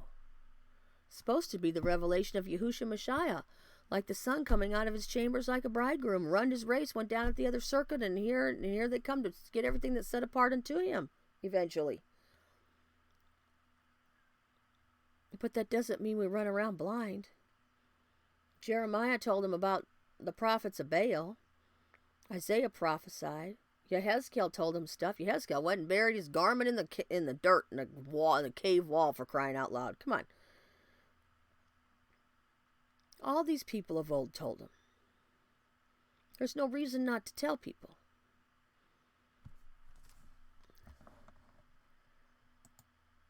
Blood ain't going to be on my hands. We got two or three slides left. 3 slides left. Isaiah 60. We'll do this one fast. How about that? Because I'm getting tired. Arise, shine. What? For your light has come, and the esteem of Yahuah has risen upon you, like a sun coming out of its chamber like a bridegroom. Soak it in. For look, darkness covers the earth, and thick darkness the peoples, but Yahuah arises over you. See it every day. See it every week. See it every year. And his esteem is seen upon you. Soak in the light. Walk in it. Be in it. And the nations shall come to your light, and the sovereigns to the brightness of your rising. Lift up. When's that going to be? At the mount. At the first resurrection. I mean, you should be shining forth the light of Yahuah now. But when you rise, how much more? You're going to be made like him. Why do you think the first thing he said was, let there be light? I won't even get scientific on that. Come on. Lift up your eyes all around and see. All of them have gathered. They have come to you. Your sons come from afar, and your daughters are supported on the side. Then you shall see and be bright, and your heart shall throb and swell. For the wealth of the sea is turned to you. The richness of the nations come to you. Who cares about the wealth and the richness? The wealth of those that would come to you. The richness, our richness and our wealth is in our treasures that are stored up in the Shemaim. Anything else is just a bonus. That's how I see it. Will these things come? Okay, sure. Why not? There'll be things to be done in the millennial reign. From my understanding. A stream of camels cover your land, and the dromedaries of Midian and Ephah. All those from Sheba come, bearing gold and incense, and proclaiming the praises of Yahuah. Why? Because every eye shall see, and every tongue shall confess that Yahusha Elohim is Elohim. He is Yahuah, who came to save us. All the flocks of Kedar are gathered to you. The rams of Nebaioth serve you. They come up for acceptance on my slaughter place, and I embellish my esteemed house. The husband esteems his bride. Who are these who fly like a cloud, and like doves to their windows? Because the coastlands wait for me, and the ships of Tarshish first, to bring your sons from afar, their silver and their gold with them, to the name of Yahuah your Elohim, to the set-apart one of Israel, because he has adorned you. Are we like a bride adorned for her husband? Is that what we're preparing for? Are we preparing for the bridegroom? And the sons of the foreigners shall build your walls, and their sovereigns serve you. For in my wrath I have stricken you, but in my delight I have compassion on you. Right? Who wants to be... there ain't no reason to have a consequence if you ain't got no sin. Now, I'm not saying that they didn't test Job. I'm not saying that won't happen. But that's not the wrath of Elohim. And your gates shall be open continually. Those are not the gates of hell. Those are not the gates of hell foundation. They are not shut day or night, to bring to you the wealth of the nations and to their sovereigns in procession. For the nation and the reign that do not serve you shall perish, and those nations shall be utterly laid to waste. Those that did not bring you the wealth of the nations, and their sovereigns in a possession, they shall be perish and be laid to waste, because there will be a point where the gates shall be open continually, and they are not shut day or night.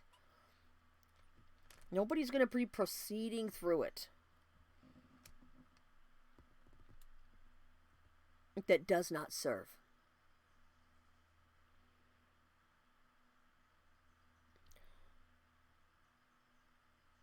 Yahuah or his bride. The esteem of Lebanon shall come to you, cypress pine, and the box tree together, to embellish the place of my set-apart place. And I shall make the place of my feet esteemed. Where's that going to be? Mount Zion. It's going to come and put 1 foot on the mount and 1 foot on the sea and take all that out, and we will be on Mount Zion with the truth that went in and cleansed the land, because there will be nothing untrue in that land when the truth hits it. And the sons of those who afflicted you come bowing to you. And all those who despised you shall bow themselves at the soles of your feet, and they shall call you city of Yahuah, Zion of the set-apart one of Israel. Are you going to be like a light in that city set on a hill? Instead of you being forsaken and hated, so that no one passes through you, I shall make you an everlasting excellence, a joy of many generations. And you shall suck the milk of the nations, and shall suckle the breast of sovereigns. And you shall know that I, Yahuah, your Shua, Yahusha, Yahuah, who came to save you, and your Redeemer, am the mighty of Yahuah. I'm going to think that's Gabor, but I could be wrong. Instead of bronze, I bring gold, and instead of iron, I bring silver, and bronze instead of wood, and iron instead of stones, and I shall make your officers peace and your magistrates righteousness. Violence shall no longer be heard in your land. Never again, no more. Zip, zilch, nada, done. Neither wasting nor ruin within your borders. Zip, zilch, nada, done. No. And you shall call your walls deliverance, and your gates, not the gates of hell, and your gates shall be praise. And there shall be nothing that's going on over there in that land now that shall be going on then. This computer's hot. No longer is the sun your light by day, nor does the moon give light to you for brightness. But Yahuah shall be to you an everlasting light, and your Elohim your comeliness. Because the sun is a picture. It's just a picture while we're here. But what a beautiful picture that it is. The moon is a picture. But what a beautiful picture that it is. But Yahuah, of which it pictures, is our everlasting light, our healer, our deliverance, our redeemer. And when we see him, we shall be, when he is revealed to us, we shall be made like him. We are light to the nations now. Imagine how much more then. And the Spirit and the bride say, come, come. He is the Spirit. No longer does your... read that. And your people, all of them righteous, following the Torah, the commands, the right rulings, the fear of Yahuah Elohim, shall inherit the earth forever. We're not going to heaven. A branch of my planting, a work of my hands to be adorned. The little shall become 1,000, and the small ones one strong nation. I, Yahuah, shall hasten it in its time. Guess what? It's coming. It's coming. The sun is a beautiful picture, but it one day will be no more. Do you see what the anti-Messiah wants to be? He wants to be that light in the end. He wants to be the light now, and he wants to be the light in the end. But he's nothing but darkness. Revelation 21.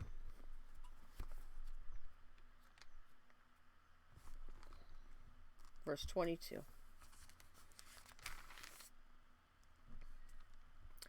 And I saw no dwelling place in it, for Yahuah El Shaddai is its dwelling place, and even also the Lamb.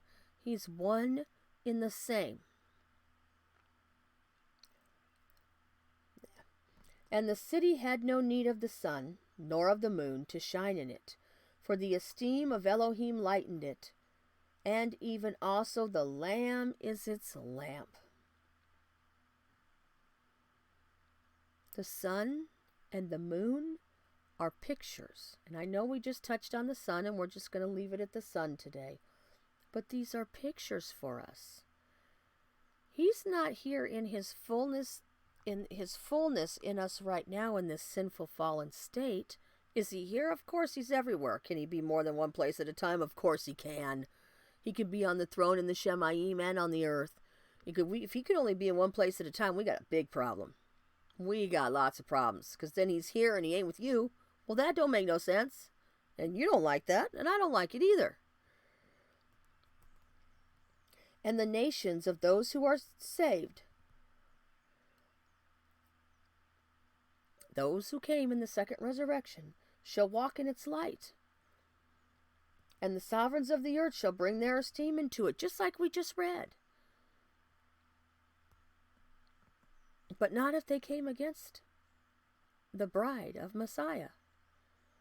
And its gates shall not be shut at all by day, for night shall not be there. Why? Because it shall be eternally light. We shall be in the light, because he is the light. And they shall... And they shall bring the esteem and the appreciation of the nations into it. And there shall by no means enter into it whatever is unclean. There's no whore, there's no shadow of Pharaoh, there's no nothing in here, that nothing unclean is coming. Neither anyone doing an abomination or falsehood. Let me tell you, we got some falsehood going on with this shenanigans. As you can well see by the documentation that I read you. But only those who are written in the Lamb's Book of Life.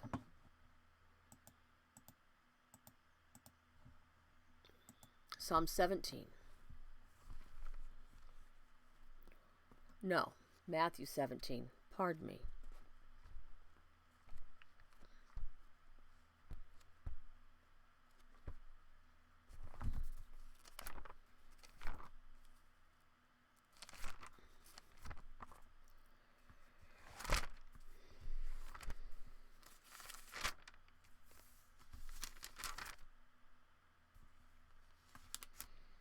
Matthew 17:1.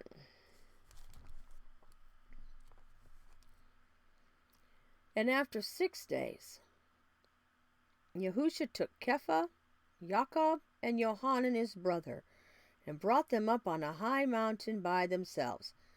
After 6 days, which would make it the 7th day, is my thought.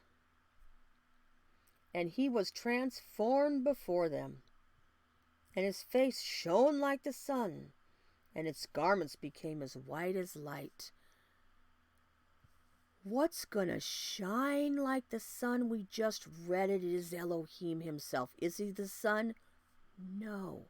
Do not worship the sun. He is not a sun, mighty one. His face shone like the sun, and his garments became as white as the light, to show you that he is Elohim, who will be the dwelling place in that day, that will be one with his bride, and the nations will come into that light, and the kings shall bring their esteem into that. He's showing you who he is here. What a picture! From the psalm about the sun to the dwelling place in eternity, all the way back to the beginning when first thing he breathed was, let there be light. He is the light. Sevenfold of days. And see, Moshe and Eliyahu appeared to them, talking with him. You must be following everything that was written in the Torah and the prophets and the taught ones that were with him. And Kepha answering said to Yahushua, Master, it is good for us to be here. If you wish, let us make us 3 booths, one for you, one for Moshe, and one for Eliyahu. Not only was this picture of this light that's in at the end time, but when he is revealed to us, when it's time for the booths to be built, the time for Sukkot. Come on in, opens the door. And when he is revealed to us, we shall see him as he is, and we shall be made like him. Come on, you 5 wise. While he was still speaking, see, a bright cloud overshadowed them. And see, a voice came out of the cloud saying, This is the seed for my house.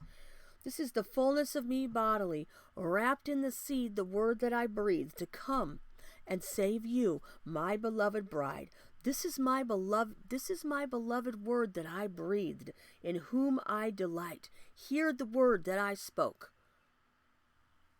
And when the taught ones heard, they fell on their faces and were much afraid. Can't even fathom. Can we even imagine? But when Yahushua came near and touched them and said, Rise, do not be afraid. Rise, rise. And having lifted up their eyes, they saw no one but Yahushua only, because that's where our focus should be. On the real light. Hallelujah.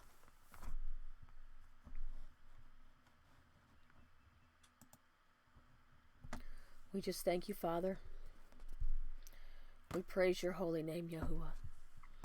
I ask, Father, that you would cause us to have eyes to see and ears to hear and a heart to turn and repent. Father, as the time draws short, that our full entire focus, everything that we are set on is in Yahushua Messiah. I ask, Father, for this, for everyone that would come to the light, Father, that would come to the true light in Yahuah Elohim. Hallelujah. Hallelujah.